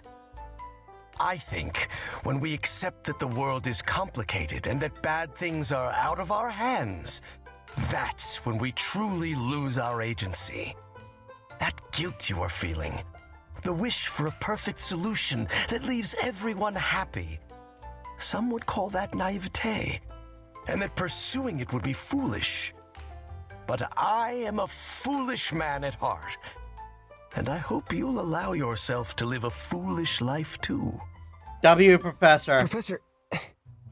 I will go and speak with the Paragon to make sure Sullivan isn't causing more trouble. Oh, I'm so proud of you, Kim. It reassures me that the spirits in the crystals and your good friend here will have someone like you to defend them in the future. Oh, but that's enough of this old fool's musings. You know you've outstayed your welcome when your tangents start sprouting tangents. I think we'll conclude this little lecture with a stern warning never to resolve conflict with violence, and then... yes, Kim, you will be brushing the Snapdragon's thorns for the rest of the month. What? Of course. The Snapdragon lets out a strange sound, which could be snoring or laughter. Pook, can you explain how some of my classmates have ended up in the Mender ward with food poisoning? I guess my hand must have slipped when handling the last shipment of chocolate bars. How unfortunate. Pook! Listen up, Kim. I know I have some privileges, but I'm also your friend. I don't have a lot of those, you know? And no one messes with my friends but me. Okay. Pook really is a tsundere. But we're going to end it there for today. Before we do that, though...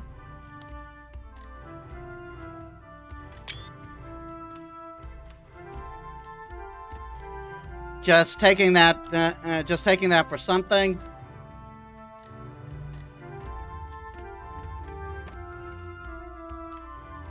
And quick game. Yeah, so we're ending it there for today. We're ending it there for today. We seem to get pretty far if we're already... we seem to have gotten pretty far if we're already going into relationships. So, yeah, that does it for this week. We might be able to finish next week, but I'm not too sure. We'll see. I wasn't expecting it to go this quickly. Though, again, I don't know how long this game is compared to the last one. It might have a few more chapters. So, let us set up a raid.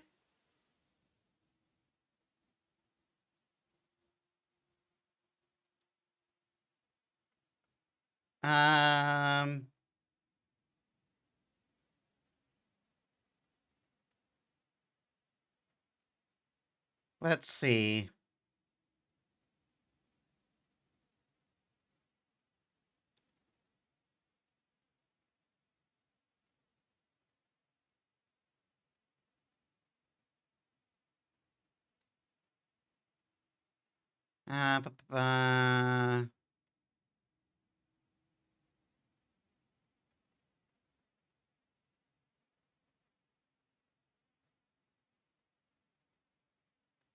We have quite a few people playing Dark Souls.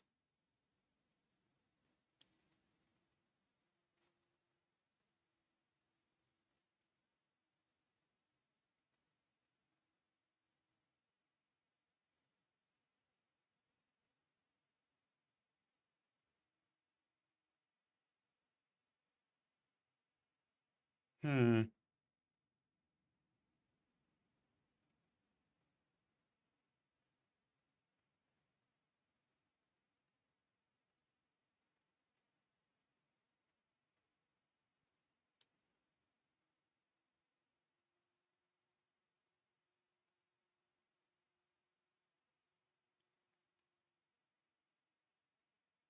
We'll rate $1.50 Slice, who's playing, hold on, am I going, yeah, I was going through my follows.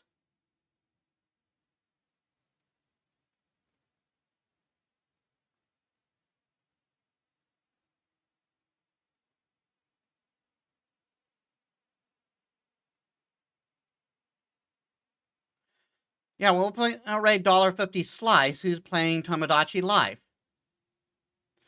Alright, so, thank you all so much for watching. I hope you all enjoyed. If you like my stuff and you haven't already, please leave a follow. It helps me as a small VTuber. I upload all my stuff on YouTube. If you're watching on there, please leave a like, comment, and subscribe. That helps me too. And then you can also check my socials down there. So, tomorrow, it will be the Upgrade Me Art stream. And then we'll see what we can do with that. I really need to do something about that god-awful border. So, thank you all so much for watching. I'll see you on the next one. This is Metis Balaska, signing out.